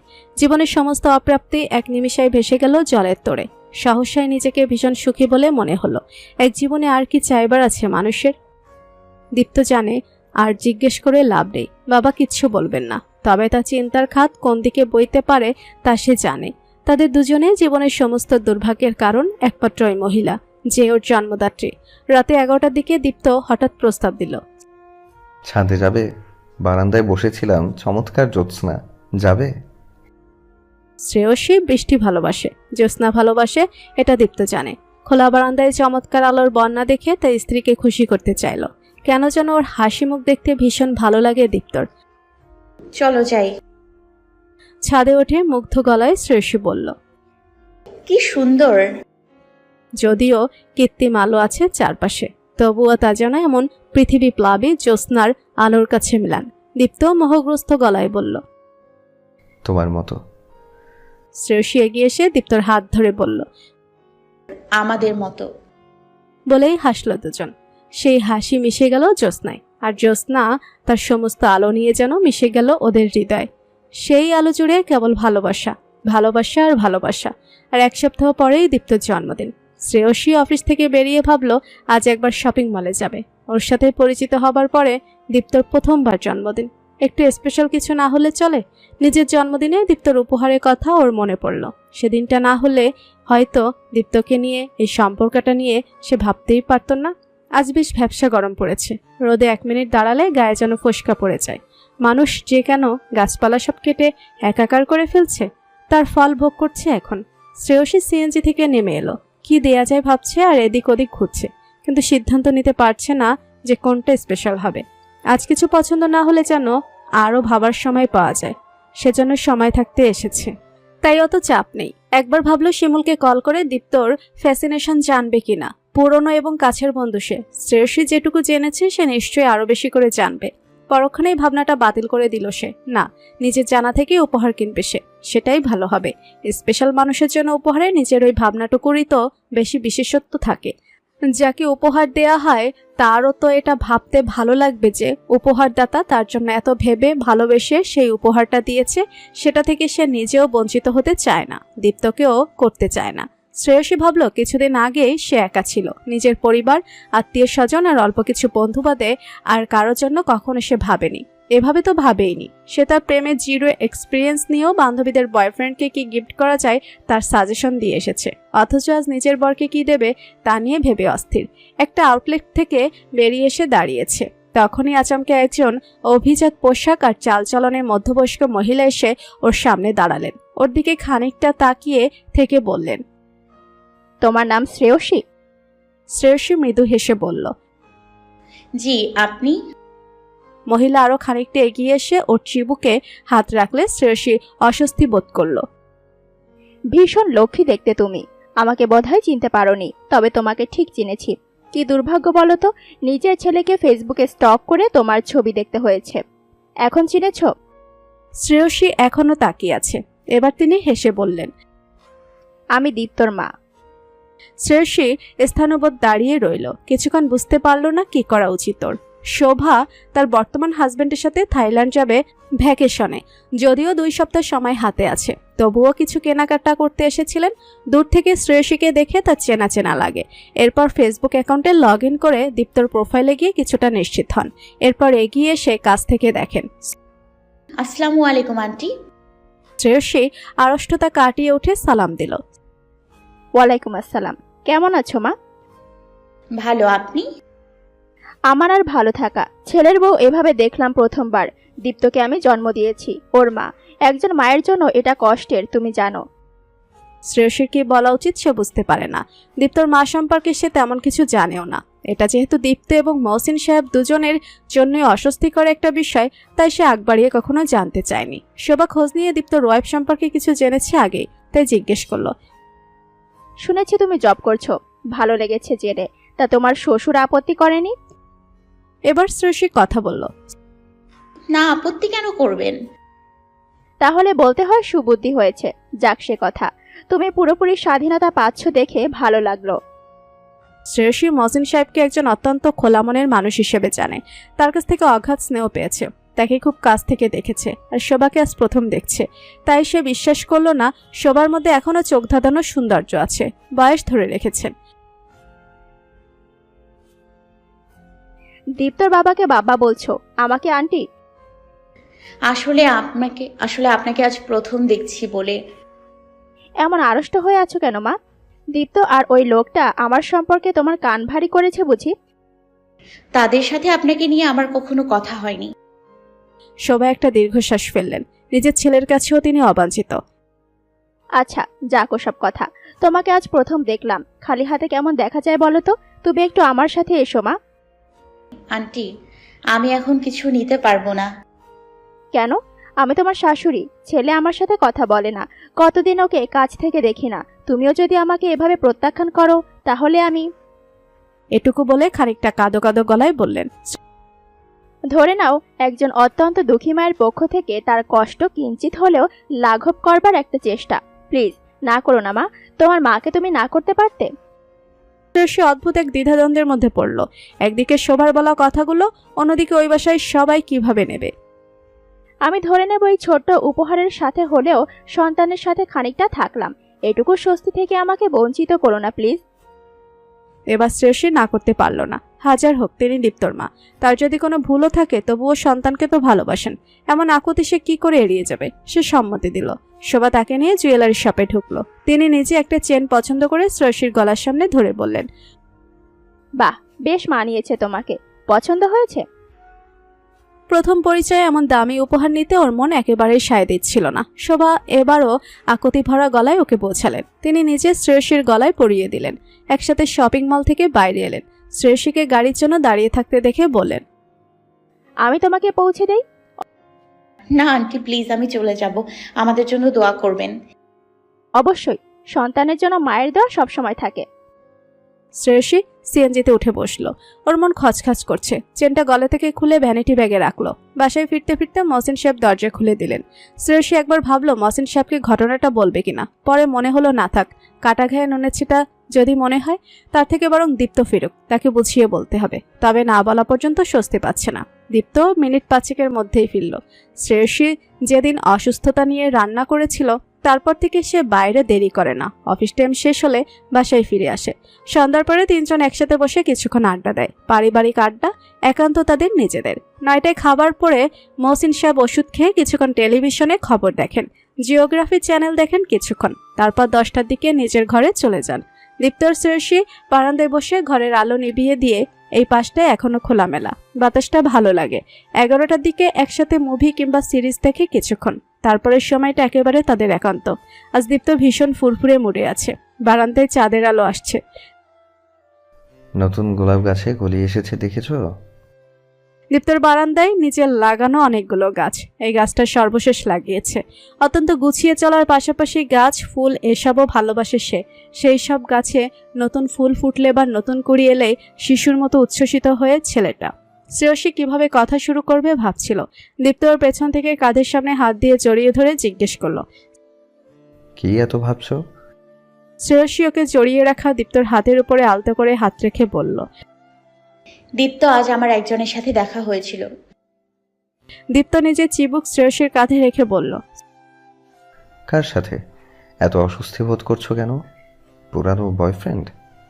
শ্রেয়সী হাত দিয়ে দীপ্তর হাতে চাপড় মেরে বলল, ধুর, আমার কোনো বয়ফ্রেন্ড ছিল না। শরত, যত সব বাজে কথা। দীপ্ত হেসে বলল। তাহলে এমন ভাবনার কি আছে? শ্রেয়সী বারান্দায় আসার সময় চেনটা সাথে করে নিয়ে এসেছে। দীপ্তর হাতের বেষ্টনী থেকে বেরিয়ে এসে লাইট জ্বালিয়ে সেটা দীপ্তর হাতে দিয়ে বলল, তিনি এটা দিয়ে আমাকে আশীর্বাদ করেছেন। আমি নিতে চাইনি, কিন্তু উনি এমন ইমোশনাল হয়ে গেলেন। দীপ্ত অধৈর্য গলায় বলল, এমন পেঁচাচ্ছ কেন? কে সেটা বলবে তো? তোমার মা আজ শপিং মলে। বাকি কথা শেষ করতে পারল না শ্রেয়সী। দীপ্তর অভিব্যক্তি বোঝবাজির মতো বদলে গেছে। উৎফুল্ল দীপ্ত অপরিসীম ক্রোধে ফুঁসছে। নাকের পাটা লাল হয়ে গেছে মুহূর্তে। শ্রেয়সী ওকে এমন ক্ষুব্ধ হতে কোনোদিন দেখেনি। আগে ওরা তুমুল ঝগড়া করেছে, তখনও ভীষণ রেগে যেত, কিন্তু এমন ভয়ঙ্কর প্রতিকৃতিতে কোনোদিন দেখেনি। ভেতরে ভেতরে দমে গেল শ্রেয়সী। দীপ্ত প্লিজ শান্ত হও, আমি পুরো বিষয়টা ক্লিয়ার করি। দীপ্ত সেই চেনটা শ্রেয়সীর হাতে আঁকড়ে ধরে হাত গুজে দিল। তোমার গহনা দরকার হলে আমাকে বলতে, যার তার কাছে থেকে কেন নিতে হবে? তোমার মনে হচ্ছে আমি গহনার লোভে এটা নিয়েছি? এতদিনে আমাকে এটাই চিনেছো? ভালোই হলো। মা হিসেবে কিছু উপহার দিয়ে তিনি শান্তি পেয়েছেন। তবে তুমি আমার সম্পর্কে কেমন ধারণা পোষণ করো সেটা আজ বুঝতে পারলাম। দীপ্তর মাথায় এখন কিছুই ঢুকছে না। সে ফুঁসতে ফুঁসতেই বলল, ওই মহিলার কি মনে হয় এতদিনে তার মনে পড়েছে সন্তানের প্রতি কর্তব্যের কথা? ঝগড়া করে ওই মহিলা পাশের ঘরে দরজা বন্ধ করে বসে থাকতো, এই পাশে আমি ভয়ে ক্ষুধায় কাতরাতাম। তখন তার মায়ের কর্তব্য মনে পড়েনি? নিজের জেদ বজায় রাখতে যখন আমাকে হাতিয়ার হিসেবে ব্যবহার করে বাবাকে ব্ল্যাকমেইল করতো, তখন মাতৃত্বের কথা মনে পড়েনি? আজ কেন মাতৃত্ব উপচে পড়ছে তার? তুমি এটা নিয়ে আমাকে অপমান করেছো শ্রেয়সী। দীপ্ত, আমি একা থাকতে চাইছি, তুমি আমার চোখের সামনে থেকে যাও। শ্রেয়সী যেতে যেতে পেছন শব্দ শুনে একবার পিছু তাকিয়ে দেখল নিজের প্রিয় একটা টপ পা দিয়ে উল্টে ফেলেছে। সেটা কয়েক টুকরো হয়ে ছড়িয়ে পড়েছে। শ্রেয়সীর চোখ থেকে জল গড়িয়ে পড়ল। শ্রেয়সী রুমে এসে শুয়ে পড়ল। এখনো ধাতস্থ হয়ে উঠতে পারছে না যে দীপ্ত ওর সাথে এমন ব্যবহার করেছে। সে ভেবেছিল কিছুটা মন খারাপ করবে, অল্প বিস্তর রেগেও যেতে পারে, কিন্তু সেটা যে এমন পর্যায়ে পৌঁছে যাবে সে ভাবতে পারেনি। তবে ওর সবচেয়ে বেশি কষ্ট হচ্ছে দীপ্তর একটা কথায়। মাথায় ঘুরে ফিরে সেই কথাটাই কানে বাজছে। তোমার গহনা দরকার হলে আমাকে বলতে, যার তার কাছে কেন নিতে হবে? অথচ ওর গহনার প্রতি তেমন ফ্যাসিনেশন একেবারে নেই। এতটা ভুল ভাবনা দীপ্ত পুষ্য ওকে নিয়ে। কথাটা ভীষণ পোড়াচ্ছে শ্রেয়সীকে। আবার দীপ্তর তার মাকে নিয়ে যে অপূর্ণতা আর আক্ষেপের কথা বলল, তাতে প্রতি অত্যন্ত সহানুভূতি জন্মেছে। কষ্ট, রাগ, সহানুভূতি সব কেমন একসাথে বইছিল ওর মনে। তবুও ঘুরে ফিরে সেই আগের ভাবনাটাই। দীপ্ত ওকে লোভী ভাবল। এটা ভীষণ অসম্মানের। কতক্ষণ যে অতিবাহিত হলো ওর কেবল এপাশ ওপাশ করতে করতে সে জানে না। আজ আর ঘুম আসবে বলে মনে হয় না। অথচ কাল অফিস আছে সকাল থেকে। দীপ্ত বারান্দার রেলিংয়ের সাথে কপাল ঠেকিয়ে চোখ বন্ধ করে আছে বহুক্ষণ ধরে। পৃথিবীতে ওই একজন মানুষকে সে তার সমস্ত অন্তর দিয়ে ঘৃণা করে। মুখটা যেন ওর স্বপ্নেও কখনো হানা দিতে না পারে, তাই চায়। তবুও ভয়ঙ্কর দুঃস্বপ্নের মধ্যে সেই মুখচ্ছবি ঠিকই হাজির হয় কখনো কখনো। ওই সময়টা যদি মেমোরি সেল থেকে মুছে ফেলা যেত চিরতরে, তবে হয়তো খানিকটা স্বস্তি মিলত। স্কুলের সামনে যেখানে অভিভাবকজন ছিল সেখানে সবার মায়েরা আসতো। সেখানে ওর মাকে নিয়ে, বাবাকে নিয়ে, ওকে নিয়ে চর্চা চলতো। তখন সব না বুঝলেও কষ্ট পেত সে। সন্তানকে পরম মমতায় জড়িয়ে রাখার সময় তাদের যতটা কোমল, মাতৃসুলভ বলে মনে হতো, ঠিক এসব চর্চায় তাদেরকেও কি ভীষণ নির্মম বলে যে মনে হতো। দীপ্তর মনে হতো পালিয়ে যায় দূরে কোথাও। সেই স্কুল বাবা বদলে দিলেন, দুঃস্বপ্ন খানিকটা কমল। তবুও এই সমাজ একজন ব্রোকেন ফ্যামিলির সন্তানের বেড়ে ওঠার পথ সুগম করেনি। দীপ্ত আর অফিস, সাথে ঘর সব সামলাতে হিমশিম খাওয়া বাবার স্ট্রাগল সে চোখের সামনে দেখে বেড়ে উঠেছে। বাবা রান্না করতে গিয়ে কতবার হাত পুড়িয়ে রান্না শিখেছেন। দীপ্ত সেই ছোট্ট বয়সে বড় হয়ে গিয়েছিল। পারিপার্শ্বিকতা ওকে বড় করে তুলেছিল। সে ধীরে ধীরে বেড়ে উঠতে উঠতে নিজেকে অন্যভাবে গড়ে নিয়েছিল, যাতে নিজের মধ্যে 100% পারফেকশন থাকে। সবার মধ্যমণি যে সেই হয় যে কোনো আড্ডায়, কিন্তু আসরে। তিনি ডিভোর্সের 8 মাসের মাথায় বিয়েও করে নেন। তখনও দীপ্ত বোকার মতো আশা পুষে রেখেছিল মা ফিরবে। একদিন শুনল ওর মায়ের আরেকটা সন্তান হয়েছে, যাকে তিনি ভালোবেসে বুকে জড়িয়ে নেন। দীপ্ত কেঁদেছিল সেদিন পাগলের মতো। ওই ভালোবাসার কিছুটা তো ওরও প্রাপ্য ছিল। সে কেন পুরোপুরি বঞ্চিত হলো? ওর দোষটা কি ছিল?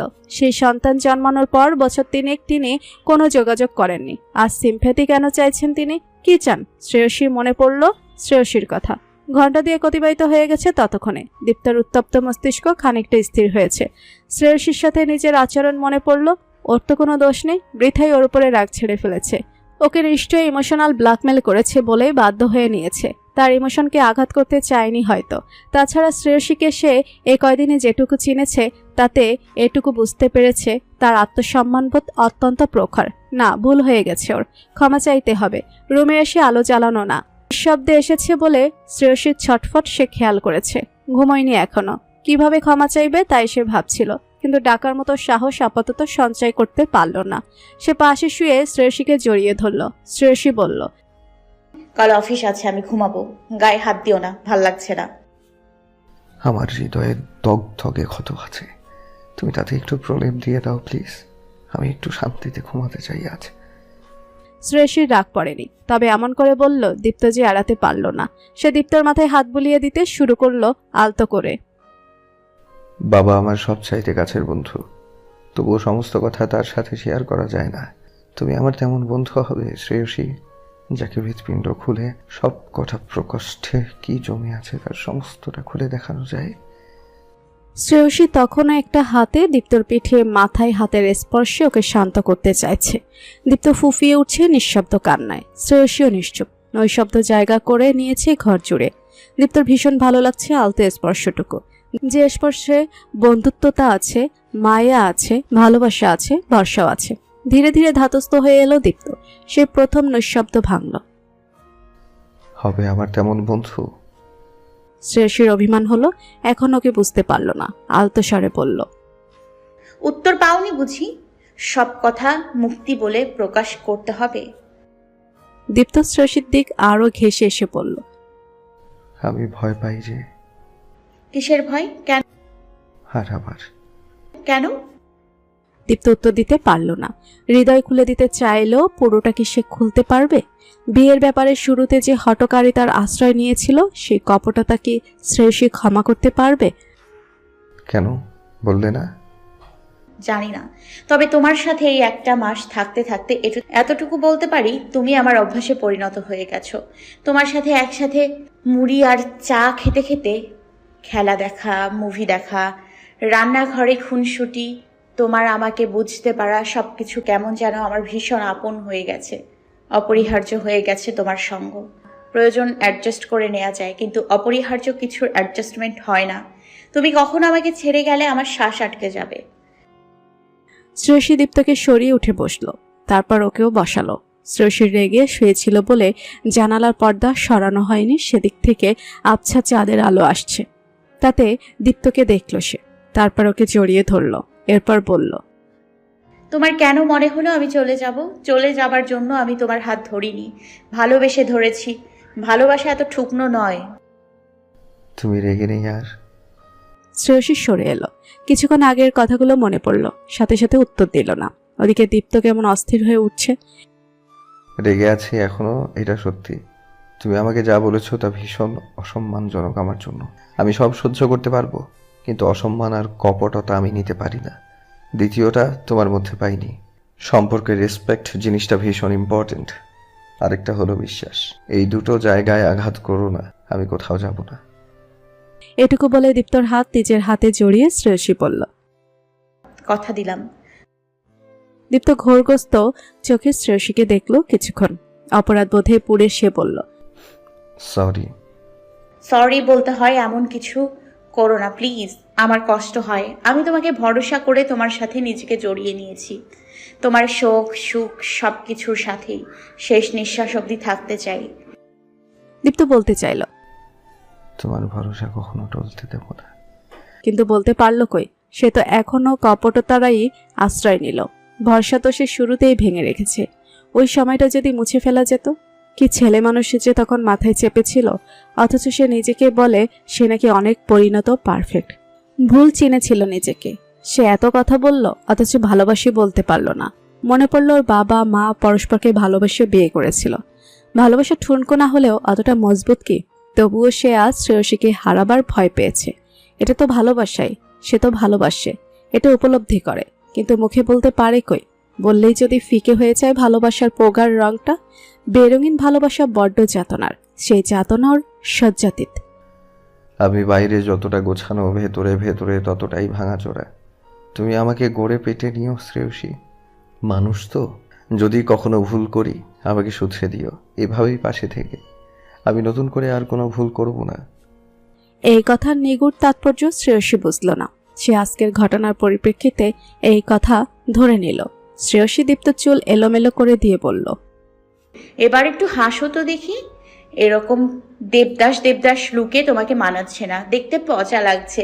এমন দেখালে তোমার সিক্রেট অ্যাডমায়ার হু হু হু করে কমে যাবে।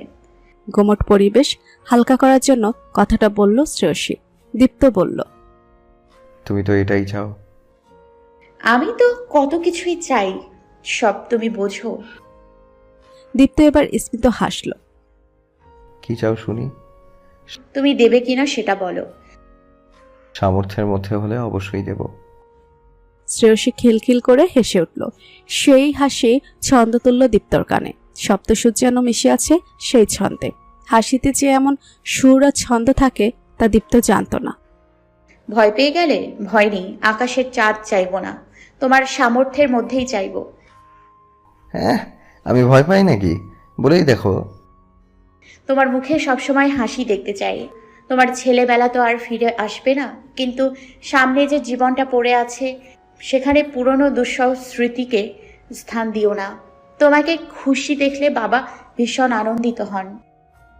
খানিকটা থেমে দুষ্টু হেসে শ্রেয়সী আরও একটা শব্দ যোগ করলো। আমিও। দীপ্তর হাসি বিস্তৃত হলো। শ্রাবণের প্রকৃতির মতো এই আচমকা জমে ওঠা ছোপ ছোপ কালো মেঘ সরে গিয়ে ওদের আকাশে, কাশফুলের সাদাই আকাশে সাদা মেঘেরা লুটোপুটি খেতে শুরু করলো। দীপ্ত উঠে গিয়ে জানালা পর্দা ঠিক করে দিল।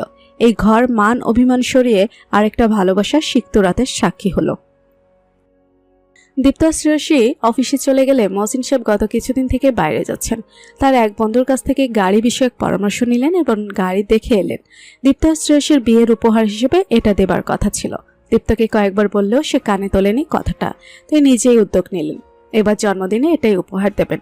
সাথে তিনি নিজের হাতে প্রতি বছর ছেলের জন্ম কেক বানান, এবারও বানাবেন। তবে শ্রেয়সী কেক বানানোর কথা শুনে আবদার করেছে সে ওর সাথে থাকবে। তিনি মানা করেননি। মেয়েটার এই স্বপ্রণোদিত উৎসাহ তার ভালো লেগেছে। দুজনে মিলে এবারে জন্মদিনের আরও কিছু পরিকল্পনা করেছে। শ্রেয়সী নিজে গিয়ে আরমান ভাই আর তার স্কুলের শিশুদের দাওয়াত দিয়ে এসেছে। শিমুল আসবে শান্তাকে নিয়ে। এই আয়োজনের ঘটা নিয়ে দীপ্তকে আপাতত কিছু জানানো বারণ। শ্রেয়সী বাবা মাকে আসতে বলেছিল, কিন্তু মায়ের কোমরে ব্যথাটা বেড়েছে, লম্বা জার্নি ধকল হয়ে যায় বলে আসতে পারবেন না। মা না এলে বাবা আসার প্রশ্নই আসে না। দুজনে একসাথে যায় যে কোনো দাওয়াতে বা কোথাও। এখানে একজন আরেকজনকে ছাড়া যেন অসম্পূর্ণ তারা। তবে না আসতে পারলেও উপহার পাঠিয়ে দিয়েছেন। শ্রেয়সী অফিসের ঠিকানায় পাঠাতে বলেছিল, দীপ্ত যাতে আভাস না পায়। মহসিন সাহেব হেসে বললেন, ধেড়ে খোকা, জন্মদিনের এমন আয়োজন দেখলে ওর নিজেরই পিলে চমকাবে। শ্রেয়সী হেসে বলল, কথা ঠিক বলেছ, ধেড়ে খোকার জন্মদিন। রাত 12টার পর থেকেই দীপ্তর টাইমলাইনে শুভেচ্ছা পোস্ট আসতে শুরু করে। এসব নিয়ে সে তেমন মাথা ঘামায় না। বাবা ওষুধ খেয়ে ঘুমিয়ে পড়েন বলে তিনি সকালে উইশ করেন। তবে এবার সে ভেবেছিল শ্রেয়সীর কাছ থেকে প্রথম শুভেচ্ছা আসবে, কিন্তু মেয়েটা আজ দেখো আগে আগে ঘুমিয়ে পড়েছে। দীপ্ত কিছুক্ষণ উসখুস করে শুয়ে পড়ল। মনে মনে কিঞ্চিত আশাহত হলো। ওর মনে আছে শ্রেয়সীর জন্মদিনে সে আগে উইশ করবে বলে অসুস্থতা নিয়েও বসেছিল। যখন আর পারছিল না তখন সময়ের খানিক আগে SMS করেছিল। অথচ দেখো মহারানী কেমন নাক ডেকে ঘুমোচ্ছে। না, নাক ডাকে না, এমন মিথ্যা অপবাদ দেওয়া যাবে না। তবু অভিমান যে হয়নি সেটাও নয়। সকালে ঘুম থেকে উঠে বাইরে আসতে ভেবেছিল বাবা কেক এগিয়ে দেবেন প্রতিবারের মতো, কিন্তু তা না, উল্টো বললেন, কিরে, রান্নাঘরের দায়িত্ব থেকে তুই অব্যাহতি নিচ্ছিস নাকি? সব তো আমি আর শ্রেয়সী করছি, এসে একটু হাত লাগা আমাদের সাথে। কেন যে বিয়ে করেছি আমি, বাপ তো দামই দিচ্ছে না, বউ ফিরেও তাকাচ্ছে না, কোনো মানে হয়? গজগজ করতে করতে এসে রুটি সেকে দিল। শ্রেয়সী সবজি করছে, বাবা রুটি বেলে দিচ্ছেন। শ্রেয়সীর এখনো রুটি গোল করাটা শেখা হয়নি, তবে মহসিন সাহেব ওকে গোলা আটা সরাসরি দিয়ে গোল করা শিখিয়েছেন। মহসিন সাহেবের রুটি বেলা শেষ হলে তিনি ভেতরে চলে গেলেন। খাবার আগে তার দুটো ওষুধ খেতে হয়। আজ কয় তারিখ যেন? সরাসরি মনে করিয়ে দিতে বাদলো বলে ইঙ্গিতে মনে করিয়ে দিতে চাইল। 11 তারিখ। এখন দিন তারিখ ভুলে যাচ্ছ নাকি তুমি? দীপ্ত মনে মনে গজগজ করতে করতে বলল, নিজে ভুলে বসে আছে, আবার কিভাবে বলছে দেখো। মুখে বলল, আমি প্রয়োজনীয় জিনিস মনে রাখি, তোমার মতো না। শ্রেয়সী মনে করার চেষ্টা করে বলল, আমি কি ভুলে গেলাম? কিছু না, আমি রেডি হই অফিসে যাব, শুধু শুধু দেরি করে লাভ নেই। হ্যাঁ, দেরি করো না, পরে লেট হয়ে যাবে। হেসে বলল Shreyashi. Very lame joke. Dipto বেরিয়ে গেলে ওর গাল ফোলানো চেহারা মনে করে খিলখিলিয়ে হেসে উঠল শ্রেয়সী। পেছন থেকে চেঁচিয়ে বলল, আরে তুমি একাই অফিসে যাবে নাকি? আমিও তো যাব। খাবার টেবিলে মহসিন সাহেব জিজ্ঞেস করলেন, তোর কি হয়েছে রে? অমন ভল্লুকের মতো মুখ করে খাচ্ছিস কেন? সুখে আর কি কি বিশেষণ আছে দাও। ভাল্লুক, উল্লুক, গাধা, গরু, ছাগল যা আছে সব বলো। নিজের নাম নিজেই দিচ্ছিস? ভালোই হলো, পরিশ্রম কমে গেল আমার। শ্রেয়সী আবারও হেসে ফেলল। মহসিন সাহেবও যোগ দিলেন সাথে। দীপ্ত শুধু রাগ মাখা করুণ চোখে দুজনকে একবার দেখল, শ্রেয়সী 12টার পরপরই অফিস থেকে বাসায় ফিরে এলো। সে বলেছিল এসে মহসিন সাহেবের সাথে রান্না করবে, তবে তিনি আগেই সব গুছিয়ে নিয়েছেন। এখন শুধু রান্না চুলায় ওঠা বাকি। তোমার ছেলে কিন্তু সেই খেপেছে। বেচারা অ্যাটেনশন চাইছি, তখন পাইনি। সমস্যা নেই, আসুক, তখন খুশি হয়ে যাবে। ওকে চেনে তো আমি। বাইরে যেমনই দেখাক, তোমার ছেলে কিন্তু ভেতরে ভেতরে এখনো বড্ড ছেলে মানুষ। বার্থডে উইশ না পেয়ে কেমন করছে। অবশ্য ওর উইশ কম পড়েছে নাকি? ফেসবুক ভর্তি ওয়েল উইশার তার। শেষের কথাটাই খানিকটা যেন ঈর্ষার আভাস। মহসিন সাহেব প্রশ্রয়ের হাসি হাসলেন। এটুকু অধিকারবোধ সম্পর্কে থাকতে হয়, তাহলে দৃঢ়তা বাড়ে। তবে এটা যদি মাত্রা ছাড়ায়, তখনই বিষাক্ত হয়ে যায়, ঠিক তার নিজের একদা এক সম্পর্কের মতো। অফিসে অনেকেই দীপ্তকে শুভেচ্ছা জানাচ্ছে, জিজ্ঞেস করছে, বিয়ের পরে প্রথম জন্মদিন কিভাবে সেলিব্রেট করেছেন? আর সেলিব্রেট বাসে ওকে কেউ পাত্তা দেয় নাকি? ওকে আজ ঘন্টা দেড়েক আগে ছুটি দেওয়া হলো। যাদের মনে রাখা তাদেরই মনে নেই, বাকি দুনিয়ার উইশ করায় কি আসে যায়। তার মধ্যে একটা শুভেচ্ছা বার্তা শোবার, সেটা সে ওপেনই করেনি। একদিনে এত বিরক্তি সে নিতে পারবে না। বাসায় ফেরার সময় দীপ্ত ভাবলো, কারো যেহেতু মনে নেই, সে নিজেই মনে করিয়ে দেবে। উল্টো কাজ করবে, সে নিজেই ওদের জন্য উপহার কিনবে। এতে যদি ওদের শিক্ষা হয়, এটাও এক ধরনের প্রতিবাদ ওর পক্ষ থেকে। সে বাবার জন্য একটা পাঞ্জাবি আর শ্রেয়সীর জন্য একটা শাড়ি কিনলো। এরপর মিষ্টি আর রসমালাই কিনে বাড়ি ফিরল। বাবার করা পায়েসটা এবার মিস হয়ে গেল। বাসায় ফিরে হতভম্ব হয়ে গেল দীপ্ত। বসার ঘরে এত লোক সমাগম দেখে প্রথমে চিন্তিত হয়ে পড়েছিল, পরে চারপাশের আয়োজন দেখে হাসলো। শ্রেয়সী আর মহসিন সাহেবের দিকে তাকাতে ঘরভর্তি সকলে একসাথে বলে উঠল, শুভ জন্মদিন। দীপ্ত অবচেতনেই হেসে ফেলল। একরাশ খুশির বাতাস বয়ে গেল মন জুড়ে। মহসিন সাহেব ওকে বসতে ইশারা করে হাতে পায়েসের বাটি তুলে দিলেন। দীপ্ত হাসি মুখে কপট রাগ দেখিয়ে বলল, তোমরা আমার সাথে এটা করতে পারলে? শিমুল পাশ থেকে বলল, খাবারের গন্ধে ক্ষুধা বেড়ে যাচ্ছে, কান্নাকাটি পরে কর না। কান্নাকাটি মানে? সব শুনেছি আমরা, এখন ঢং রাখ আর আয়। এবার শ্রেয়সীর দিকে কড়া চোখে তাকিয়ে গিয়েও দৃষ্টি নরম হয়ে এলো। মেয়েটা ওর মন জুড়ে একরাশ স্নিগ্ধ ছড়িয়ে দেয় সবসময়। সে এগিয়ে যেতে যেতে সুযোগ পেয়ে শ্রেয়সীকে বলল, আমার উপহার কই? যথা সময়ে পাবে। এখন এসো তো, সবাই তোমার অপেক্ষা করছে। শওকত সাহেব আর আয়েশা ভিডিও কলে কথা বললেন ওদের সাথে। সবচাইতে আনন্দিত হয়েছে শিশুরা। শ্রেয়সী ওদের সবার জন্য নতুন পোশাক কিনে দিয়েছে। এইভাবে আনন্দ করার সুযোগ ওরা সবসময় পায় না। আজ এমন আদর পেয়ে সকলেই ভীষণ খুশি। ওদের খুশি দেখে দীপ্তর মনে হলো ওর পাশে বাবা সবসময় আছেন, সামর্থ্য ছিল, এখন শ্রেয়সীও আছে। এই শিশুদের পাশে এসব নেই, তবুও কি সুন্দর করে হাসতে পারছে। সেই হাসিতে কোনো পঙ্কিলতা নেই। দীপ্তকে তো আল্লাহ ওদের চাইতে ভালো রেখেছে, তবে সে কেন এত বিষাদ জমিয়ে রাখবে অপ্রাপ্তির? বরং নিজের প্রাপ্তির আলোয় নিজের কাছের প্রিয়জনদের পাশাপাশি এদেরকেও যদি কিঞ্চিত আলোকিত করা যায়, মন্দ কি? জীবন তো একটাই, সেটা বৃথা যন্ত্রণায় না ব্যয় করে ভালো কাজে ব্যয় হোক, তাতে সুখের সঞ্চয় জমা হবে হৃদয়ে। বাইরে ভীষণ মেঘ করেছে বলে আরমান ভাই শিশিদের নিয়ে বেরিয়ে পড়লেন রাত 10টার দিকে। এরপর শিমুল আর শান্তা আরো ঘন্টাখানেক থেকে বেরিয়ে গেল। তোকে দেখে ভালো লাগছে দীপ্ত। কিভাবে উদযাপন করলে তুই খুশি হবি গত কিছুদিন থেকে শ্রেয়সী সেটাই ভেবে গেছে শুধু। তোর মুখে কাঙ্ক্ষিত হাসি দেখে দেখ আঙ্কেল আর শ্রেয়সী কত খুশি হয়েছে। এভাবেই হাসিস সবসময়।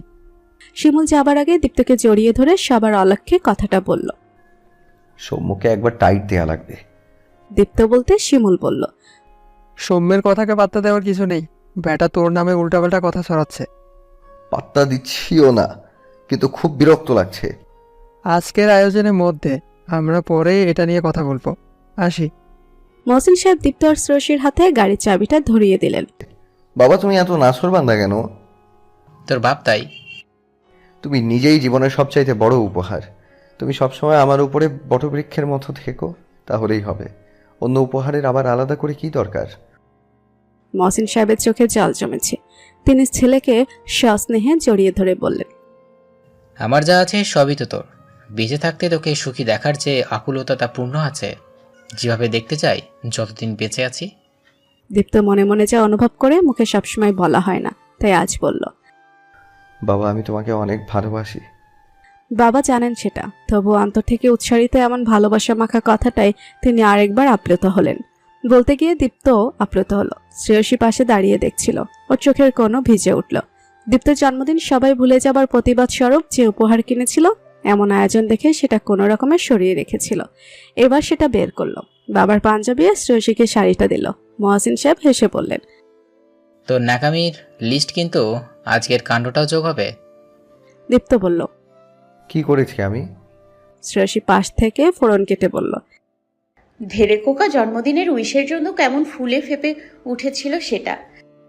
দীপ্তর মুখটা আবারও সকালের মতো হয়ে গেল। কিছু বলতে গিয়েও আবার হেসে ফেলল। আসলে ভীষণ ছেলে মানুষই হয়ে গেছে, কিন্তু কি করবে সে? বড় হয়েছে বলে কি খানিকটা আহ্লাদ ধরে রাখা যাবে না? মোটেও ন্যাকামি ছিল না। আমায় অধিকার থেকে বঞ্চিত করতে চাইছিলে, সেটা মেনে নিতে পারিনি। তা এখন কিছু বল। আজকে রান্না সবটাই কিন্তু আমি করিনি, শ্রেয়সীও করেছে। সে তো তুমি ট্রেনার হিসেবে ভালো বলে এত দ্রুত রান্না রপ্ত করেছে।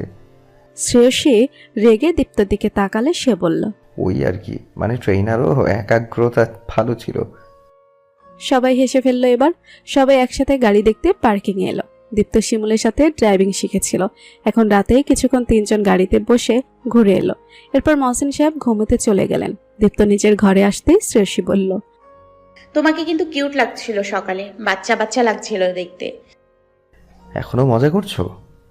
সত্যিই মনে হচ্ছিল শিশুরা যেমন প্রকাশিত খেলনা না দিলে কাঁদো কাঁদো চেহারা বানায়, তেমন আদুরে লাগছিল। বলেই এগিয়ে এসে শ্রেয়সী দীপ্তর গালে ঠোঁট ছুঁয়ে দিয়ে সরে গেল।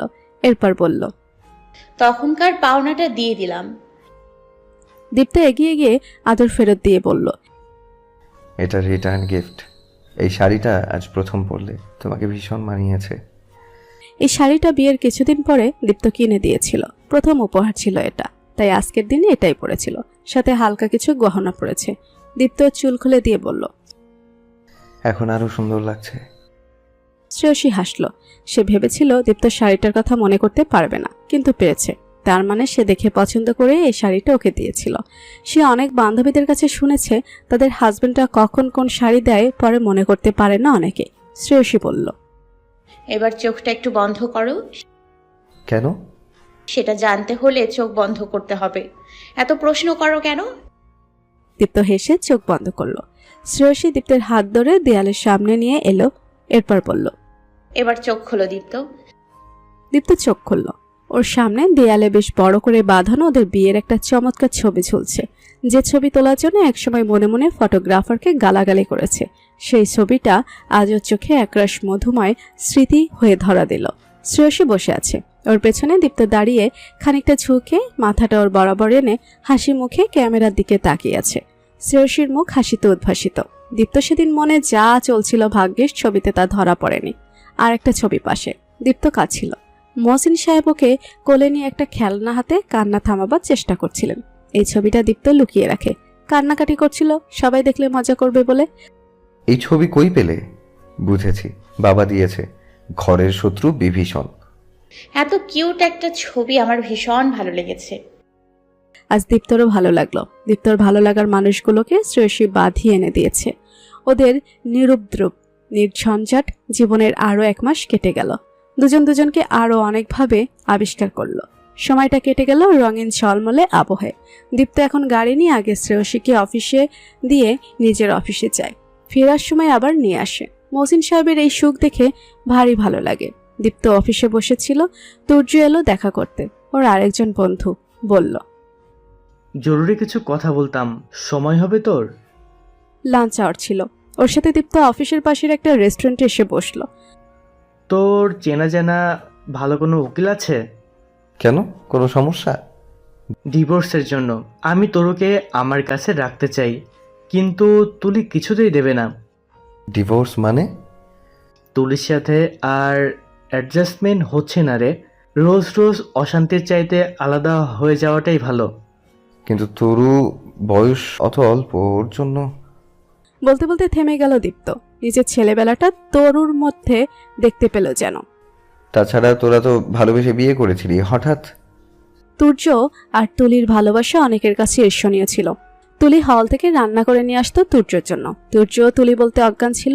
বিয়ে নিয়েও কম ঝামেলা পোহাতে হয়নি ওদের। অমন প্রগাঢ় প্রেমও ফিকে হয়ে যায়।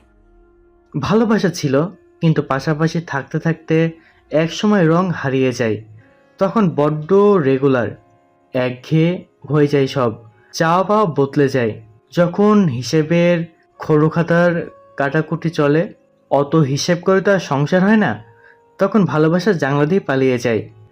দীপ্তর মনে ভীতিটা ফিরে এলো আচমকা। ভালোবাসা মরে যায় কেন এমন হয়? তবে কি ওর জন্য শ্রেয়সীর মনে যে অনুভূতি আছে তাও শুকিয়ে যাবে কোনোদিন?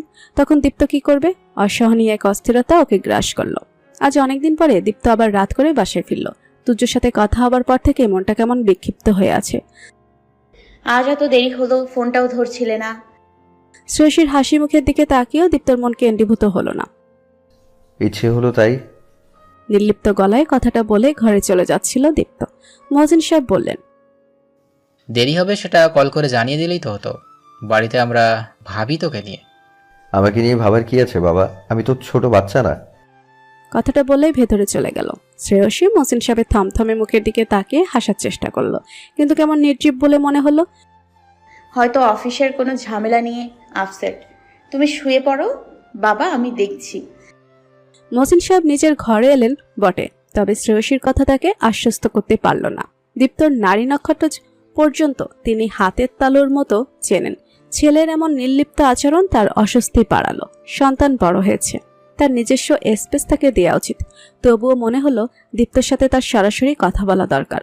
আবার ভাবলেন শ্রেয়সী আজ কথা বলুক, তিনি না হয় পরে দেখবেন। শ্রেয়সী ধীর পায়ে ভেতরে এলো মিনিট 15 পরে। খাবার দিয়েছি, খাবে এসো। দীপ্ত বিছানায় বসে মাথা মুছতে মুছতে বলল, ইচ্ছে করছে না, তোমরা খেয়ে নাও। বাবার টাইমলি ওষুধ খেতে হয় বলে জোর করে খাইয়ে দিয়েছি। তুমি খাবে না কেন? শরীর খারাপ লাগছে? দীপ্ত মুখে আসা কথাটা থেকে নিজেকে নিবৃত্ত করে বলল, হ্যাঁ, অ্যাসিডিটি বোধ হয়। তাহলে অল্প করে কিছু খাও, ঔষধ খেয়ে নাও, ভালো লাগবে। তুমি খেয়ে নাও প্লিজ, আমার এই মুহূর্তে ঘুম দরকার। শ্রেয়সী এসে বিছানায় শুয়ে পড়ল। দীপ্ত কিছুক্ষণ চুপচাপ বসে থাকলো, এরপর বলল, তুমি না খেয়ে শুয়ে পড়লে কেন? আমারও ইচ্ছে করছে না। এসো খেতে চলো, আমিও খাবো। শ্রেয়সী উঠে বসে দীপ্তর হাত ধরে বলল, তোমার কি হয়েছে দীপ্ত? কিছু না, চলো, ক্ষুধা লেগেছে। শ্রেয়সী নড়ল না জায়গা ছেড়ে। দীপ্ত, তুমি যাকে সব খুলে বলা যায়, আমাকে তেমন বন্ধু ভেবে বলেছ। আমি তোমার একেবারে ব্যক্তিগত বিষয় যদি না বলতে চাও, শুনতে চাইবো না। কিন্তু তোমার কথায় বাবা কতটা কষ্ট পেয়েছে তুমি জানো? দীপ্তর মনে হলো ওর মনে দোদুল্যমান অবস্থার কথা শ্রেয়সীর সাথে শেয়ার করবে, কিন্তু পারল না। তাহলে সেই প্রসঙ্গে চলে যাবে কথা, যা ও একেবারেই চায় না। জানি, আমি বাবার সাথেই কথা বলতে যাচ্ছিলাম। তুমি খাবার দাও, আমি কথা বলে আসি। দীপ্ত মহসিন সাহেবের ঘরে এসে দেখলো আলো নেভানো, কিন্তু তিনি যে জেগে আছেন তা বোঝা যাচ্ছে। দীপ্ত ধীর পায়ে মহসিন সাহেবের মাথার কাছে বসে পড়ল। সরি বাবা, তখন আমি ওভাবে কথাটা বলতে চাইনি। যা খেয়ে ঘুমিয়ে পড়, অনেক রাত হলো। বাবা, তুমি আমাকে চেনো না, আমি মন থেকে কিচ্ছু বলিনি। অনেক কিছুই আমার মন থেকে বলি না দীপ্ত, তবুও এমন কিছু কথা বলে ফেলি যার মাসুল গুনতে অনেক মূল্য দিতে হয়। তোর জীবনের সাথে এখন আরেকটা জীবন জড়িয়ে গেছে। তুই যথেষ্ট পরিণত, আশা করি কি বলতে চেয়েছি বুঝেছিস। দীপ্ত স্থানবাদ বসে রইল মুহূর্তকাল, এরপর বলল, বাবা, তোমাকে একবার জড়িয়ে ধরতে পারি প্লিজ? মহসিন সাহেব উঠে বসলেন সন্তানের ব্যাকুল আবদারে। দীপ্ত ছেলেবেলার মতো বাবার বুকে নিজের আশ্রয় খুঁজে নিল।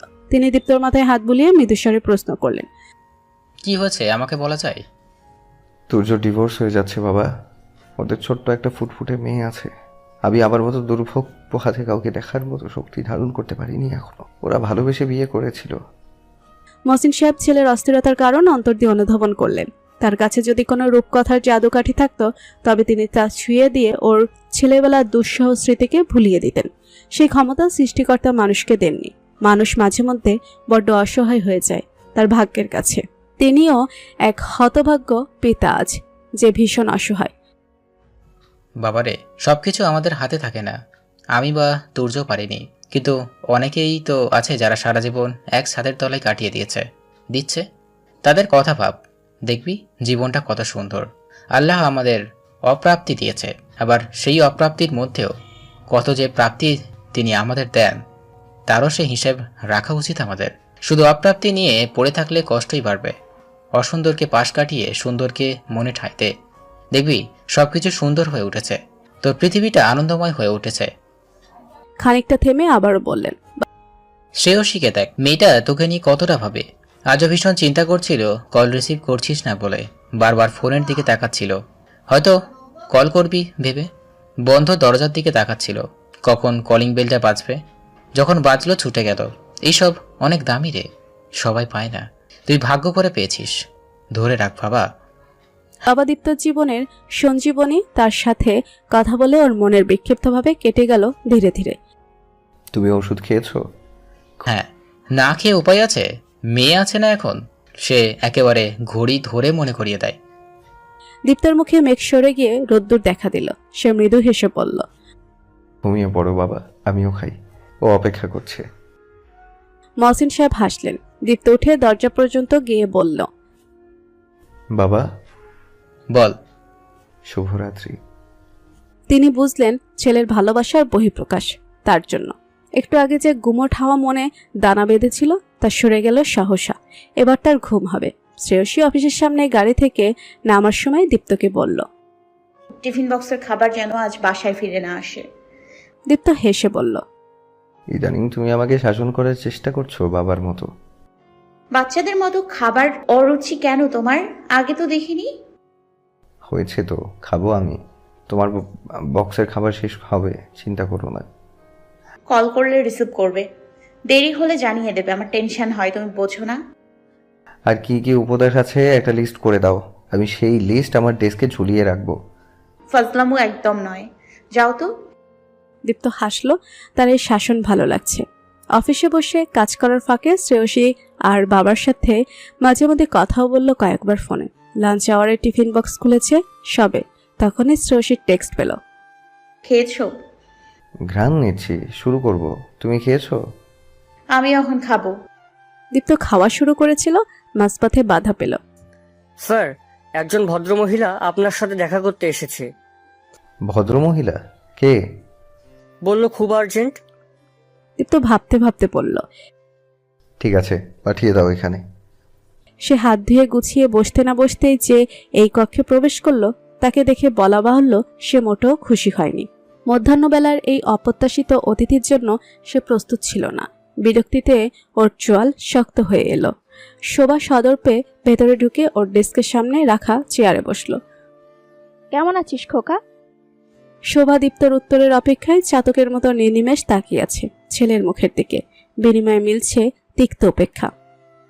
কথা বলবি না আমার সাথে? দীপ্ত মুখ অন্যদিকে ঘুরিয়ে নিয়ে বলল, কেন এসেছেন এখানে? এটা আমার কাজের জায়গা। তাহলে বাসায় যাব। ভুলেও না। ক্রুব্ধ চোখে তাকিয়ে ঠান্ডা গলায় বলল দীপ্ত, আমি তোর মা খোকা। আমার মা নেই। যখন সে আমাকে ছেড়ে চলে গিয়েছিল সেদিন থেকেই সে আমার কাছে মৃত। এভাবে বলিস না প্লিজ, আমি তো তোকে সাথে নিতে চেয়েছিলাম। তুই কেন নিতে চেয়েছিলেন? আমি তখন বাচ্চা ছিলাম, কিছুই বুঝতাম না। এখন বোকা নই। আপনি আমাকে কেন সাথে নিতে চেয়েছিলেন সেটাও আমি জানি। তুই একজন মায়ের সন্তানকে কাছে রাখতে চাওয়ার মধ্যে স্বার্থ খুঁজছিস? বিস্মিত গলায় প্রশ্ন করেন শোভা। স্বার্থই তো। আপনার হাজবেন্ডের সাথে ওটা আপনার হার জিতের লড়াই ছিল, তো জিততে হতো। তাকে একেবারে নিঃস্ব করে দিতে চেয়েছিলেন, দিয়েও ছিলেন, শুধু আমার জন্য পুরোপুরি তা সম্ভব হয়নি। দীপ্ত, তুই কি বলছিস তুই জানিস? তুই আমার মাতৃত্বের ওপর প্রশ্ন তুলছিস। ওটা আমার আত্মসম্মানের লড়াই ছিল। আমি মাথা উঁচু করে বাঁচতে চেয়েছিলাম। সেই জন্য ওই মধ্যবিত্ত স্ট্রাগলের জীবন আপনার সহ্য হয়নি। তাকে প্রতিনিয়ত অপমান করতে আপনার বাধেনি। দীপ্ত, তুই আমার জীবনে বাঁচিসনি, তাই আমাকে উপলব্ধিও করিসনি। আমি ওকে ভালোবেসে সব জেনে শুনে ওর হাত ধরে ঘর ছেড়েছিলাম। তার কি মূল্য সে দিয়েছিল? ওর ফার্স্ট প্রায়োরিটি আমি ছিলাম না। ওর ওই সারাদিন অফিস কাজ এসবই ইম্পর্টেন্ট ছিল। কেন তাকে অতটা ছুটতে হতো? আপনার উচ্চ আকাঙ্ক্ষার সাথে তাকে তাল মেলাতে হতো, নইলে টাকা আসবে কোথেকে? টাকাই আমার কাছে কোনোদিন প্রায়োরিটি ছিল না। আমার বাবার সেটা যথেষ্ট ছিল। তুই ভুল বুঝছিস। আমি একরাশ স্বপ্ন নিয়ে ওর হাত ধরেছিলাম ভালোবাসা পাবার জন্য। আমি কোনোদিন রান্না করিনি। তখন আমাকে রান্না কাপড় কাচা থেকে শুরু করে একটা সংসারের দায়িত্ব নিতে হয়েছিল। সেখানে আমি ওকে পাইনি। আমি যাকে বিয়ে করেছি একটা আবেগের মোহে। সেটা আমি উপলব্ধি করতে শুরু করলাম। এর মধ্যে তোর জন্ম হলো। আমি নিজে চাকরি করতে চাইলাম, এটা ওর পছন্দ হলো না। তোর নাকি অযত্ন হবে। ও বাবা, ওর দায়িত্ব ছিল না তোর ওপরে? আমি চাকরি করলে সে আমাকে ঘরের চার দেয়ালে ধরে রাখতে পারতো না। এতে ওর ইগো হার্ট হতো। আসলে ও আমাকে ডিজার্ভ করতো না। আমার মতো একজনকে কোনো সাধনা ছাড়াই পেয়ে গিয়েছিল তো, তাই মূল্য বুঝতে পারেনি। হাজব্যান্ডের চাইতে ওয়াইফ সব দিকে যোগ্য হলে তো তার প্রতি ঈর্ষা থাকবেই। ওর মেল ইগো স্যাটিসফাই করতে হবে তো, তাই দাবিয়ে রাখতে চাইতো। ওর চাওয়া আমি কেন মেনে নিব? আমি ওকে দেখিয়ে দিতে চেয়েছিলাম যে সন্তানের অযত্ন করতে চাইলে সেটা চার দেয়ালেও করা যায়। ওর প্রতি এত বিতৃষ্ণা জন্মেছিল যে ওর সব কথাই আমার অসহ্য লাগতো। ও যেটা বলতো তার বিপরীত কাজ করে ওকে ওর প্রাপ্য বুঝিয়ে দিতাম। তার জন্য তুই আমাকে ভুল বুঝেছিস, নাকি ওই লোকটা এসবের বীজ ঢুকিয়েছে বলতো? দীপ্তর ক্রোধ উত্তরোত্তর বাড়ছিল। সন্তান শুধু ওনার ছিল না, আপনারও। তাকে কিসের শাস্তি দিয়েছেন আপনি? তার কি দোষ ছিল?